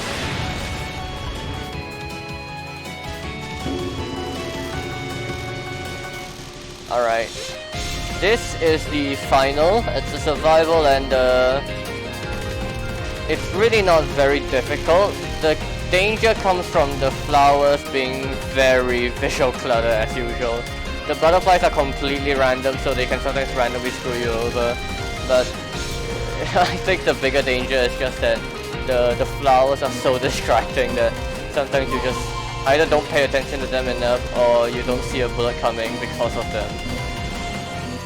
I definitely say it's a mix between the density and just how distracting the flowers are. Ultimately, the pattern is not very difficult, but sometimes it can screw you over.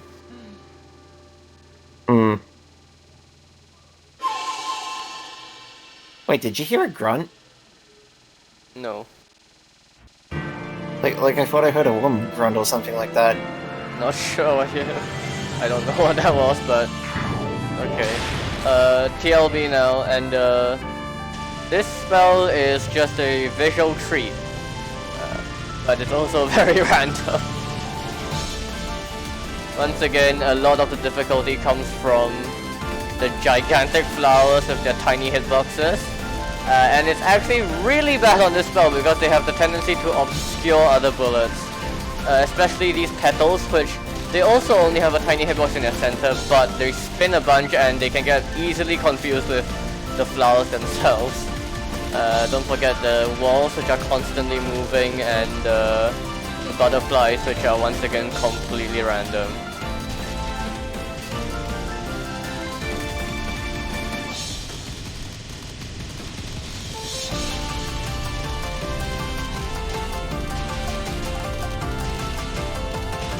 Also, this spell has a ton of health. With Reimu, you can still do some damage using your homing shots, but your homing shots themselves don't actually do that much damage. With Marissa and Sanae and really Yomu even, you really have to chase Yuyuko quite significantly. And if not, you're going to time this out, especially if you take hits, especially if you die, because then you're dealing even less damage. But then there's a very real possibility of timing this spell out even if you shoot the whole way through. But if you don't die, you can just sneak in enough damage and take it out nice and fast. Nice. GG. Very nice no miss no bomb there. Bunch of border breaks, but I mean, a no miss no bomb is already very good. Indeed. Alright. We're going to go straight on to the next run, which is SOHW Ura. This is Creepy Ninja's run. Some of you may have already seen this, but this is one of the most insane runs that I've seen in a while. Fan game runs. SOHW is a fan game that was still kind of recently released, honestly. But it actually has an aura mode, which is the difficulty level above Lunatic. The aura difficulty is quite difficult. Not everything is very doable. So there's a bit of resource management that you have to do. Yeah, like honestly, I remembered seeing like a couple related runs, and even tried doing Ura myself, and it's just insane how difficult. They really made that difficulty. Like, it definitely earns that badge of honor of being higher than Lunatic. Yeah. So are we going to start from the beginning, or We're gonna are we start from the going beginning since we haven't really seen an aura run before, but yeah. Okay. Actually, give me a second. I have to do something. Okie dokie. Well, I guess it's just us for a little bit. You know, I kind of thought FDF2 was going to be shorter, but oh well, I guess it was pretty long.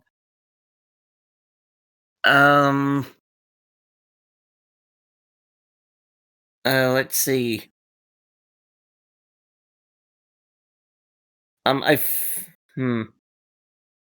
Y'all got any questions, Chad, or you're just gonna wait there, just sit and eat on something or something like that? Oh, the final spell card of FDF2. Yeah, because Resurrection Butterfly isn't in FDF2. The entire penultimate spell card of Yuyuko in that game is a spell card that you shoot down, so a little bit anticlimactic, as like the spell card before it is a survival. So you think that they either swapped them around, or could have been intentional? I don't know for sure. But anyway, yes, the way that the penultimate is, well, that spell card at the end of FDF2. I'm sorry, I don't immediately remember the name. Alright, I'm back. Okay, let's start the run then. 3. Alright then. 3, 2, 1, go. Oh, that's loud. Hold on. Alright, good. Alright, so this is so to unlock Aura, you just have to press shift. What? Hey? I got an ad. Okay. To unlock Aura, all you have to do is to press shift 10 times on the Lunatic selection option, and then you got it. I have ad block, but I'm running these tab. I'm running the video tab on incognito, so.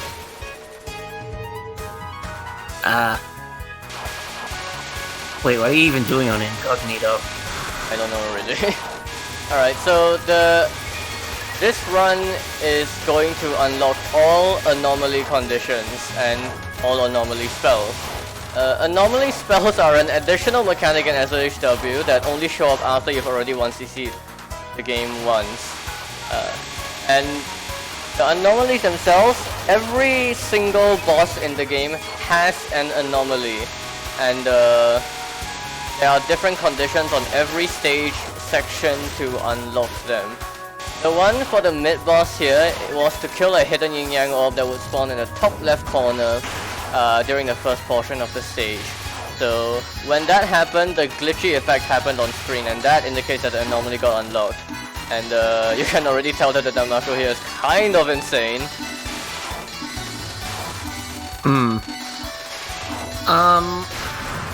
One question I have, sorry.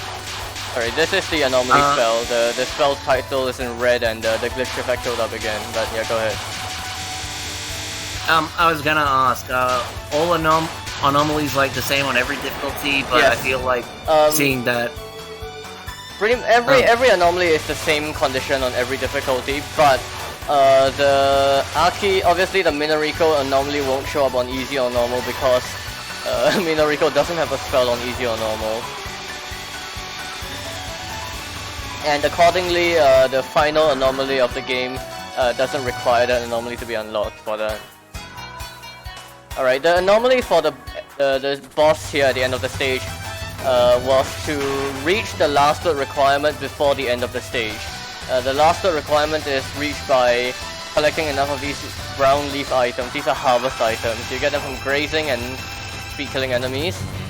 And the goal was to just get them, fulfill the condition, get enough before the end of the stage. But now we are in the boss fight itself. And we're going to see a lot of borders. The borders in this game you get from collecting enough harvest items to fill the gauge on the right side there. That gauge will then slowly drain afterwards, and during the gauge itself you can then collect more harvest items to fill out the border.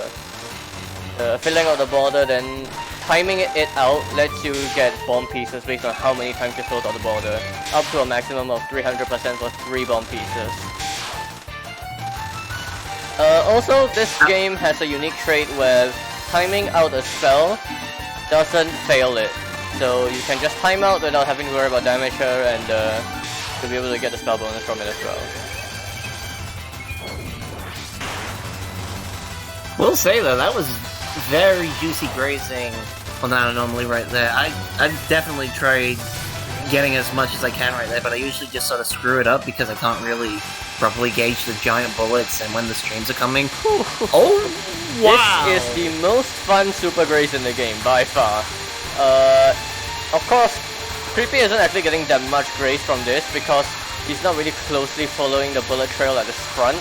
But with a larger grace box character like Ryoko, the OC character in this game, then you will really grace the entirety of all of these bullets, and that is really satisfying. That's also safer than dodging the spell on the bottom, so yeah, just always do that. Every spell has the aura header because it's aura difficulty, but that's kind of it.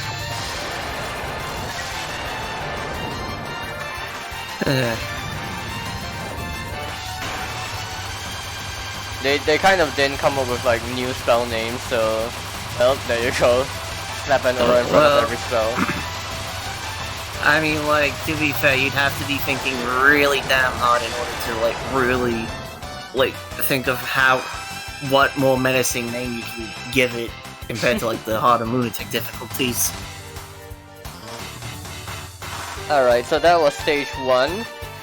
The stage 2 anomaly condition is to complete, beat the mid-boss spell without vertical movement. And you will see on the mid-boss spell why that is actually challenging.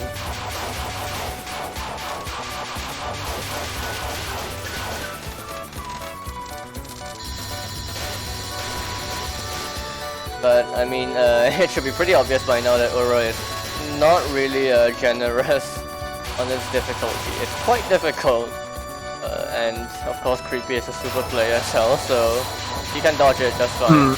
But most of us, if we're going to attempt Uro, are going to have to bomb and border break our way through it.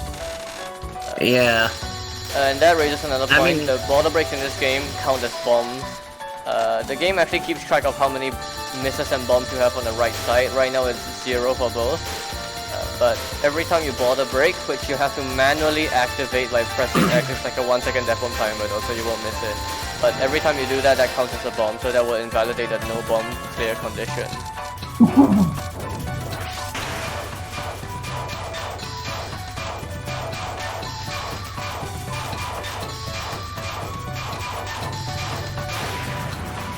Alright, and now the mid-boss spell. This you have to do no vertical, and it isn't actually too difficult, but it's a little gimmicky. You have to know how the spell works.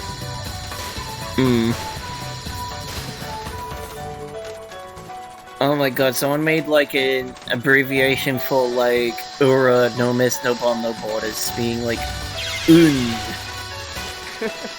I mean, that already exists for Lennon, Unreal, right? Yeah, Unreal. Yeah. Well, there we go, that's the first bomb. This game is quite difficult. Especially towards late game, there's gonna be some flat-out impossible stuff, really. Impossible for most of our standards.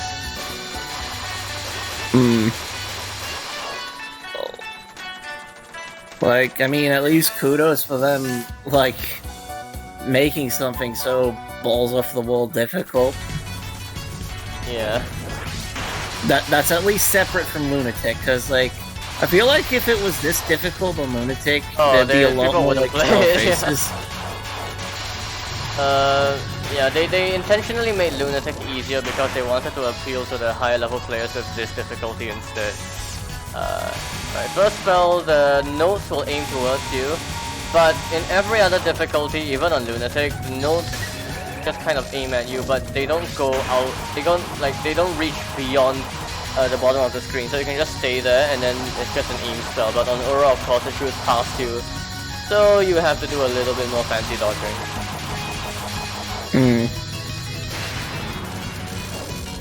Alright, second spell, this is just really dense. Yep. Yep, they all just stop and they all fall down. Oh well. Ooh. Alright, I guess I'll start talking about the shot type now. So, there are 8 different shot types in this game. So there's Reimu, Marisa, Sanae, and Ryoko. Reimu has a smaller hitbox, Marisa has a lower point poc line, Sanae fills the harvest gauge faster, and Ryoko has a larger grace box. And another effect, which is that even if you fail a pattern, you'll still get the same number of point items, because otherwise you get less point items. But the shot types themselves, Marisa A is the shot type that deals the most damage in this game, by far. A bomb does quite a bit, cancels a lot of bullets, and that's why Creepy chose so well, apart from being like a Marisa fanboy, that is. Yep, he is the Marisa guy. Just now we saw the anomaly spell, very spooky as well, but this last word is also very spooky. Yeah. The anomalies themselves, yes, they replace existing spells. The spell they replace differs from every boss, but... Oof. Rip last word.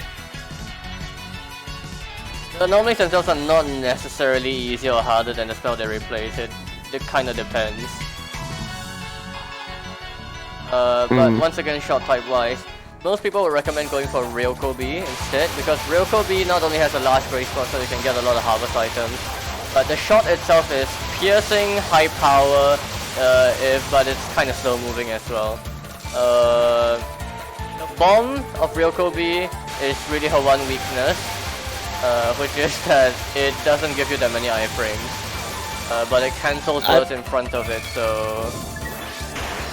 It's also kind of similar to how Marisa B's bomb works in DDC. Yeah, similar.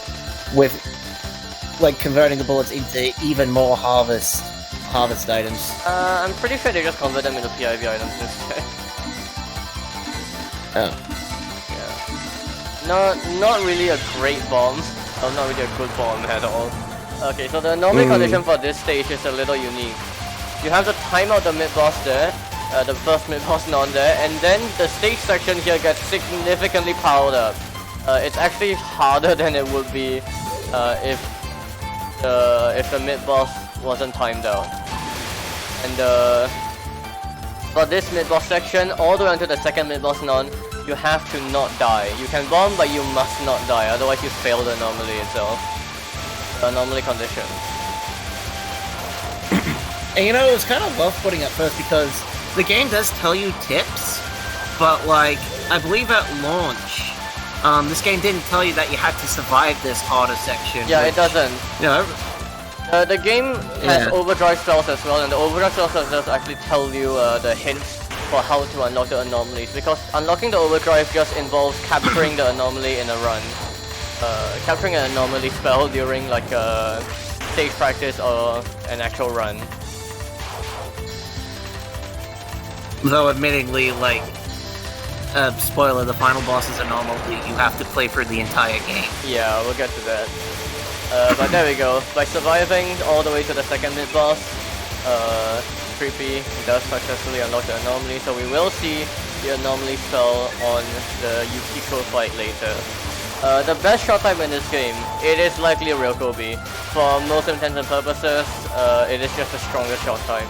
But Marissa A has a few speed kill strats that only she can use because she's just up so high damage. But for survival play, even for survival play, I would still recommend real Kobe.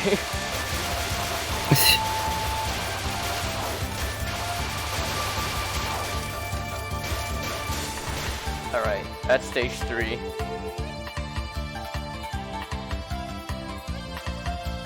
God, Marissa looks so freaked out there. Yukiko is ridiculous. Ridiculous. We will see her first spell. It is basically impossible. Mino was the main playtester of this insane difficulty, and his strat for Yukiko's first spell is to use border iframes on it. And well, you don't actually get to see the first spell because it got replaced with the anomaly, but the anomaly itself is also very weird.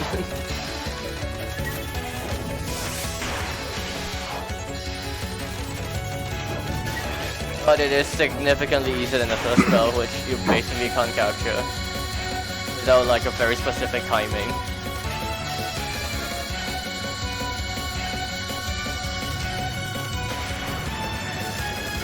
Alright. Flying B Fortress is kind of weird. You basically just have to try to go into the lanes. It doesn't actually seem too difficult, but when you try to score this game, that's when the spell gets really weird.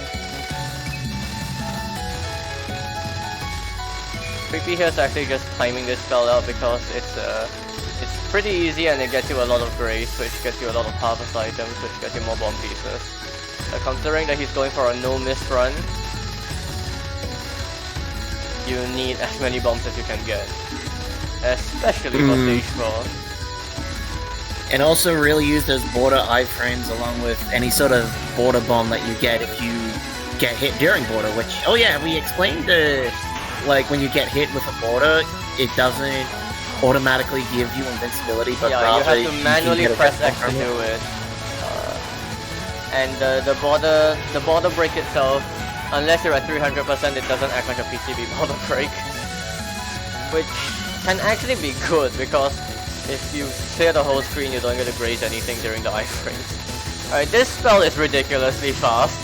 I have no idea how he reads it, but he caps it like that. Yeah.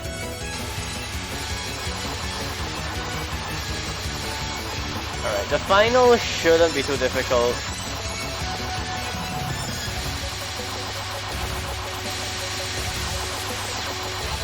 I mean, it looks simple enough. You're just redirecting those lasers to just... Ooh. Almost got good. Alright. And before I could explain that, Marissa already deals with it. Yeah, Marissa A's damage is really high. Alright, this spell is a little weird. But... most of the glowy stuff there aims based on your last few seconds of movement, so you need to stay still for quite a long time, otherwise you just screw up the stuff for yourself.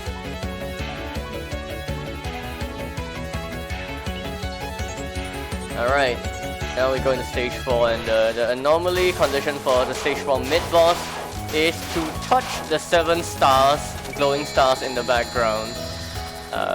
The thing is that there's so many bullets on screen that you don't actually get to see them, but there they are. Of course, being Aura mode, you kind of have to plan where you're going to touch them, but yep, there we go.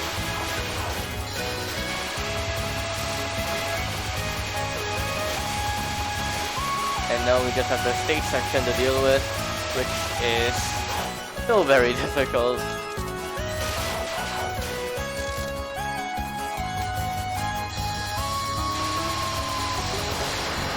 Thankfully, you get to speak of that fairy with Marissa A, so you don't have to dodge the tight orb rings. Weirdly enough, that's the only big fairy that cancels out bullets in this stage, I believe. Yeah, Mino... Mino said that he wanted to put more of them in the game, but it didn't really fit, so that's the only fairy in the game that cancels bullets.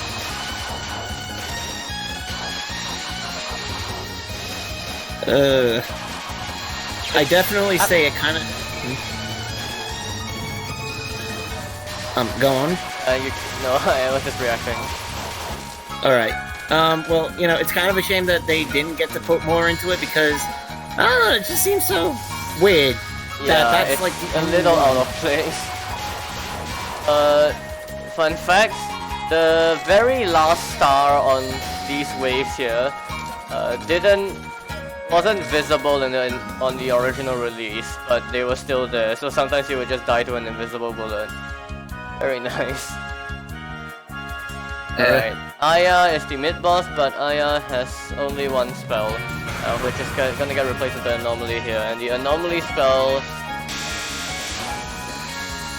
is kinda nasty. Really nasty. Yeah. The normal spell just cycles through some of her morph attacks, which isn't really very interesting, but the anomaly spell is kind of ridiculous. Oh dear. The post-mid boss section is very nasty too. Oh god, oh god. Oh my. Fucked up the streaming section. Yeah, that's a big cost right there, like, jeez. Alright, we're coming up on the last part of the stage now, so the anomaly conditions for the boss itself is to not damage this fairy at all, this death fairy. But not damaging her means that you can't bomb hit her, so unless you can dodge this pattern, which is just a really souped up version of returning Brick Ichigo, you're gonna die a bunch of times just to get the anomaly. Thankfully Creepy is very good at dodging it. And now we get to the stage 4 boss, Mei Mei. Alright, Mei Mei's nons are kind of aimed-ish.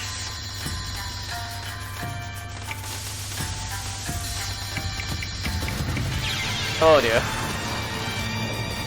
Alright, the spell here was designed to be easier than the anomaly spell was designed to be easier than the actual spell on pretty much every difficulty, so this is like a rare break that you get in the run. You know, kind of, I would say that this is another weird moment for the game because you kind of expect the anomaly cuts to be super hard, but here's one where it's like, oh hey, if you survive that without hurting the thing, we'll make it easy on you. Yeah, it's not necessarily harder. And some spells are like almost equal on difficulty, normally or not.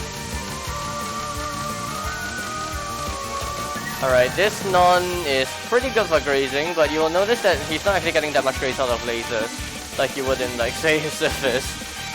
That's because the lasers in this game were programmed to be like much less lucrative for grazing. Oh, the lag though.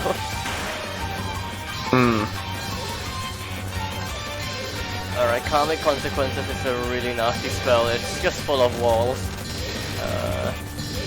You really cannot touch any of the trails. Now the cursed bullets themselves aren't bullets, they're just familiars and they don't have a hitbox. But they spawn huge trails, so you can't touch them either. Alright, this spell is interesting. You just have to circle, but it's very spooky.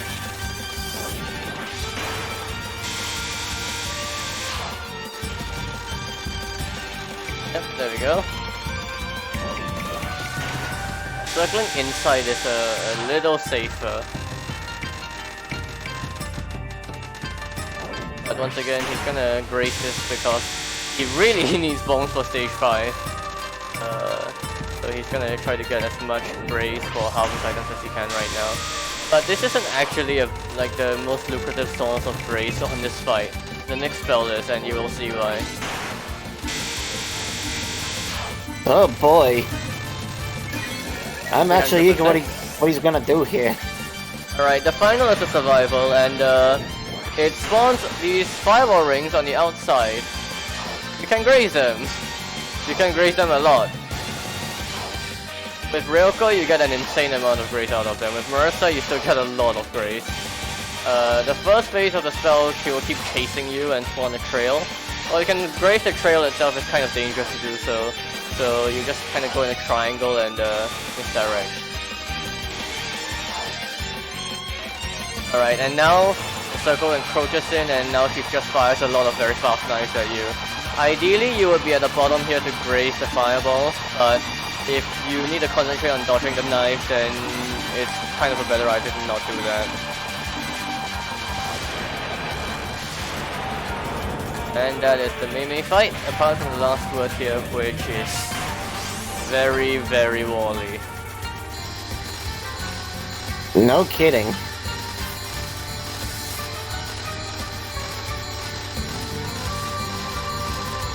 Oh my god!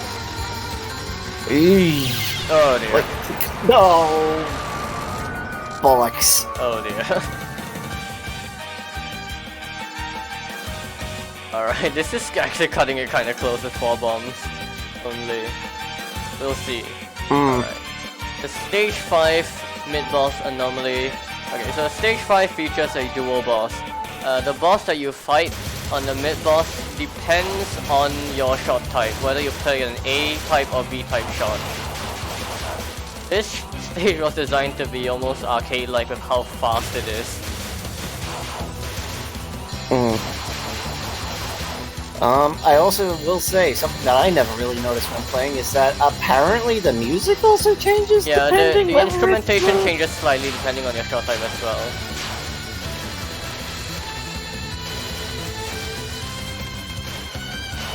I guess I was just very absorbed into the game, so I never really noticed that. It's not very easy to notice, to be fair. Oh god! Oh god. Alright, this section. For the anomaly unlock on the mid-boss, you have to leave at least 8 yin-yang orbs alive and let them reach the bottom of the screen. Once they do that, then you unlock the mid-boss anomaly. Wait, so it's just 8 yin-yangs that need to reach the bottom of the screen? Yeah, only 8 of them. There we go. Oh. I thought you had to leave all of them, but... Well, then again, I guess I did notice I got the anomaly earlier, so...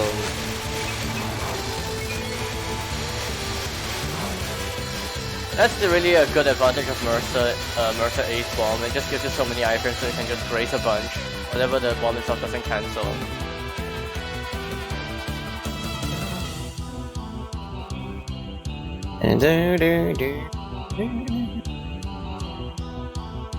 Alright, you fight the fire girl here. I don't think it's actually fire, I don't remember what it actually is. I think it's Earth, yeah, actually. Yeah, Earth and water, stuff. yeah. But the mid-boss here is actually insanely good for milking grace. Because it just shoots stacks and stacks of bullets. But in order to unlock the boss anomaly, you have to defeat the non-spell pattern at between 3 and 4 seconds. It's a weird condition, but it's also very difficult to get with some slow firing shot types like Ryoko B, for instance. Alright, the mid-boss spell also depends on the shot type, and of course because of that there's 2 different mid-boss anomaly spells. For this one, you just move from side to side. It's not too difficult. For the other one, you will have, it's a timeout and you will have to also move from side to side, but it's a lot more dramatic in the way it does it. This stage section has the giant fairy lanes from the behind, so you just have to circle around the top side of the screen. Oh, there's also aim stuff.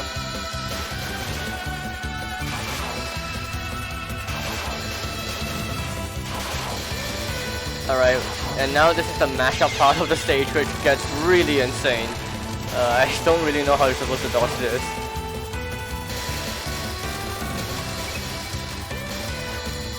The blue yin-yangs are invulnerable in case you're wondering. And that's stage 5. Mm-hmm.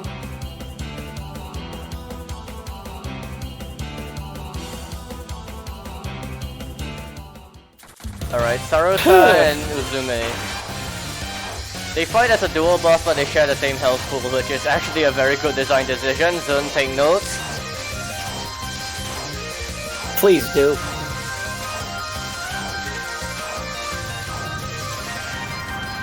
Alright, first spell. This spell really exemplifies one of the problems with SOHW, which is that the lasers have bigger hitboxes than they seem. It's very easy to get clipped by lasers on this spell if you try to stay too high up, and well, they're creepy clip. Like right there. Just right there, you saw Creepy just get clipped with how extremely thin the laser looked. You'd think being that would be just fine. Pretty much the entire laser is a hitbox, so that's a little iffy. Alright, this is the anomaly spell, and it's actually static, so it should be easier than the spell itself, but it's also weird. Oh god! Almost kept it, but ran into Saruta there. Unfortunate. Damn. But because of that, he also gets to skip the non, so... whatever. And because this is Marisa A, we got Uzume spell card here to deal with. Yep, if you were playing a B-shot, you would have to fight Saruta here. But the Uzume spell here is easier than the Saruta spell. A pretty long shot actually.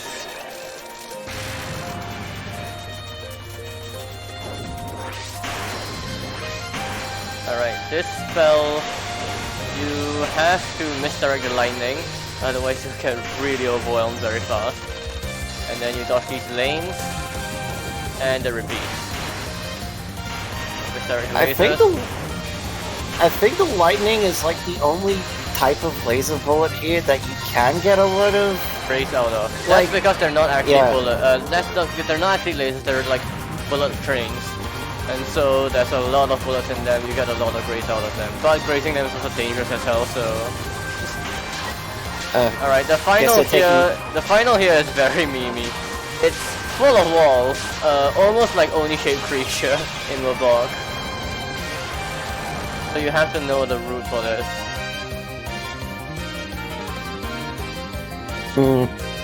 I was gonna say on their penultimate, it's I was gonna say, I guess they were taking notes from Tenchi with how, in the scene games, her lasers seem to be just dense bullets.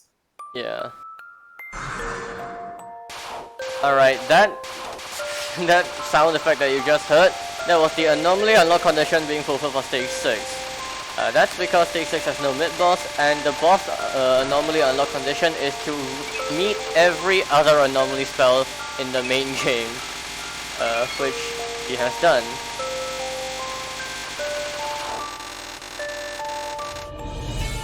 Unfortunately, because the game lagged there, the music sync just kind of fails now.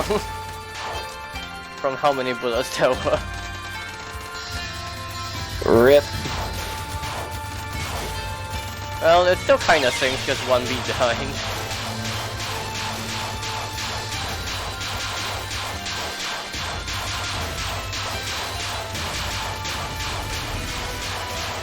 Alright, now we enter the spam section.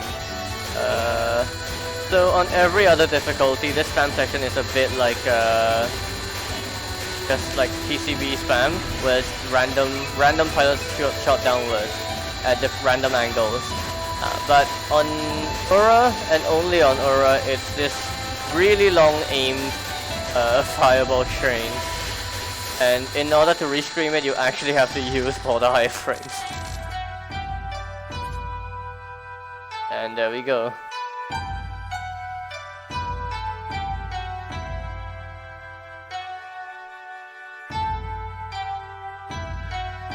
Alright, the final boss, Touhou.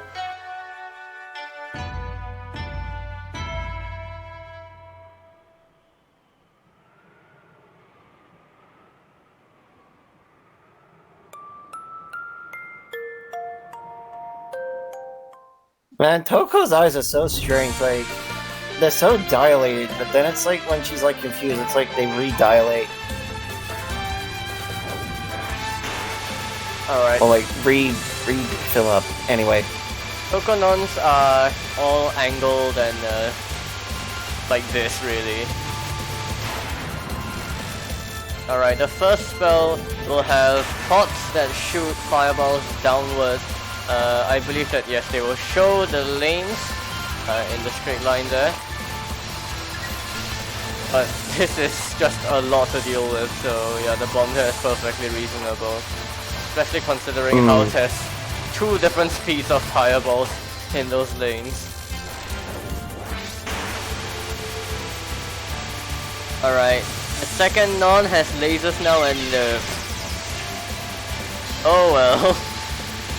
Rip bomb pieces. Second spell, I believe this one is you just have to misdirect the pots to one side of the screen. You have a lot of time to do this, and then go back to the center to damage her, and repeat. I know going into this game blind, I kind of thought that those lines meant lasers, but no, they just kind of smash. No, yeah, just realize that there's pots there, and that's just where they're gonna be thrown. Alright, this non introduces these curvy walls, which fits Nezu more than Touhou, I would say. Alright, this spell, there's these pots from the left and right. You can break them by shooting them, but the actual intended strat is to stay higher on the screen so that you don't really have to go to the side, you just kind of move a bit, yeah. But this spell is also a lot to deal with.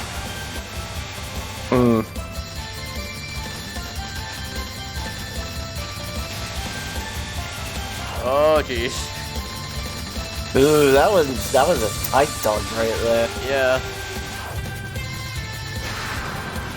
Alright, we have the anomaly spell now. I don't actually believe this anomaly spell is very difficult, actually. Especially on lower difficulties, it's like pretty easy to capture blind. But on Ura... I mean, yeah, it already seems like that this one's already throwing... That one already looked like it was throwing the kitchen sink. A couple more kitchen sinks than just the kitchen sink. Very Shijimi no style pattern. This spell is... You can try to grace the lightning on this spell, I guess. But for this spell, you just have to shoot down the servant first, then shoot down Uzume. You have to do this 3 times. Not Uzume, Toko.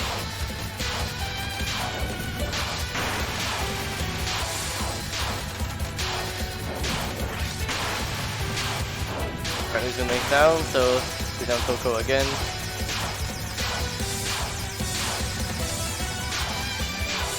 And now you have to shoot down both Uzume and Saruta. And here comes the lasers again. Creepy definitely dealing with Uzume Uzume first hit just because those lasers are just yeah, the lasers awful. are very clippy. And now PDH for some reason. Final spell. Something happened on my end. Oh, nice left right. Yeah, I heard. Look at Creepy there being all swaggy and all that. There's really not much to this spell. It's just pure dodging. The fireballs form bigger and bigger walls as the spell progresses. And now it's just made of 3 fireballs each. And now more walls.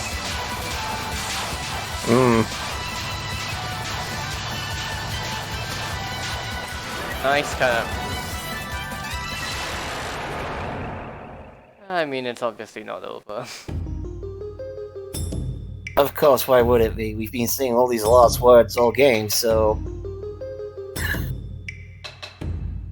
Why would it just be over just right then and there?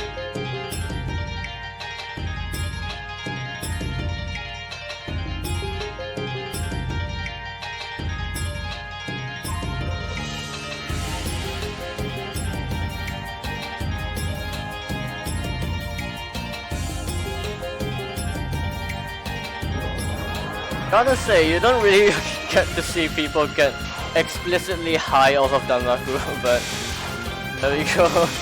Alright, this non-spell, you can't actually damage Toko. In fact, you have to replenish Toko's health. The way you do that is to collect harvest items. You have to collect enough of them to advance to the spell card itself. But this spell, the different spirits will fire different patterns. Some of them are really nasty, so Creepy is being very careful to only kill the green spirits here. The other thing is that on this non, if you don't shoot for long enough, she'll get really mad and basically kill you. Wow. Yeah. That's an incredibly potent high then. And now we have the final spell of the game. Any bombs on this spell only trigger the level 0 harvest bombs that you've been seeing throughout the game. The border breaks as is. But they still consume one spell. You can't even get any borders on this spell, so this is really just the moth bomb, the VOWG bomb effect in action. But after 2 bombs, touches it out with a no miss run. GG, well played. That's an insane run, by the way. Yeah, very good. Very GG right there. Very GG. And with that, we have... okay, let's not watch the iOS. Even though I'd like to. Alright. Yeah, I think... I think we can end the stream now. It's kind of long. The last 2 runs were 40 minutes long. Yeah, definitely very long. And I definitely might need to, like, just leave around right now anyway, because I got work pretty soon, so... Yeah, we'll end the stream now. Yep. So... I guess is it... Yeah, you can leave now if you want. Alright, then we'll... Yep, I'll leave the end in your hands. I'll just catch yours later then. Alright, see you. Hooroo! Alright. So, that's all we have. We covered 6 runs today. You might have noticed that the TRS submission queue is getting big again. Though I don't know how we're gonna catch up, considering that we're still running 2 streams, and the queue is still quite large. We'll just have to see.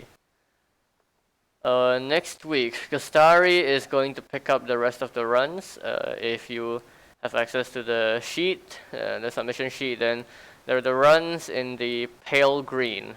Gastari is going to wrap up those, and then we'll see how we take it from there.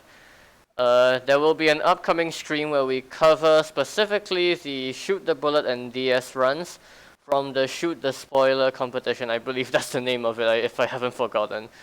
There have been quite a few participants, and we have gotten so far 4 different 4 different submissions for that. So we'll have a look at that.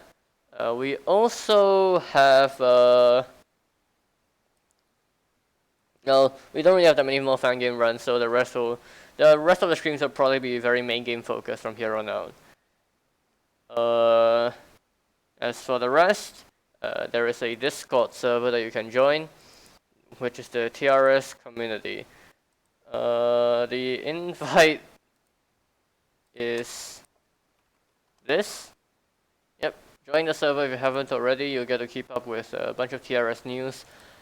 You'll also get to actually modify your submissions if you need to in the inquiries channel in there. The STB, yeah, we'll run it on a separate stream, so we can just submit if you want to showcase your STB and DS replays. I'm sure that we can count it separately, even though it'll probably extend our queue even longer. But that doesn't matter. That doesn't matter. We had like a 50 run queue for like months, so I don't see any problem with having it again. Other than that, I don't really see anything else that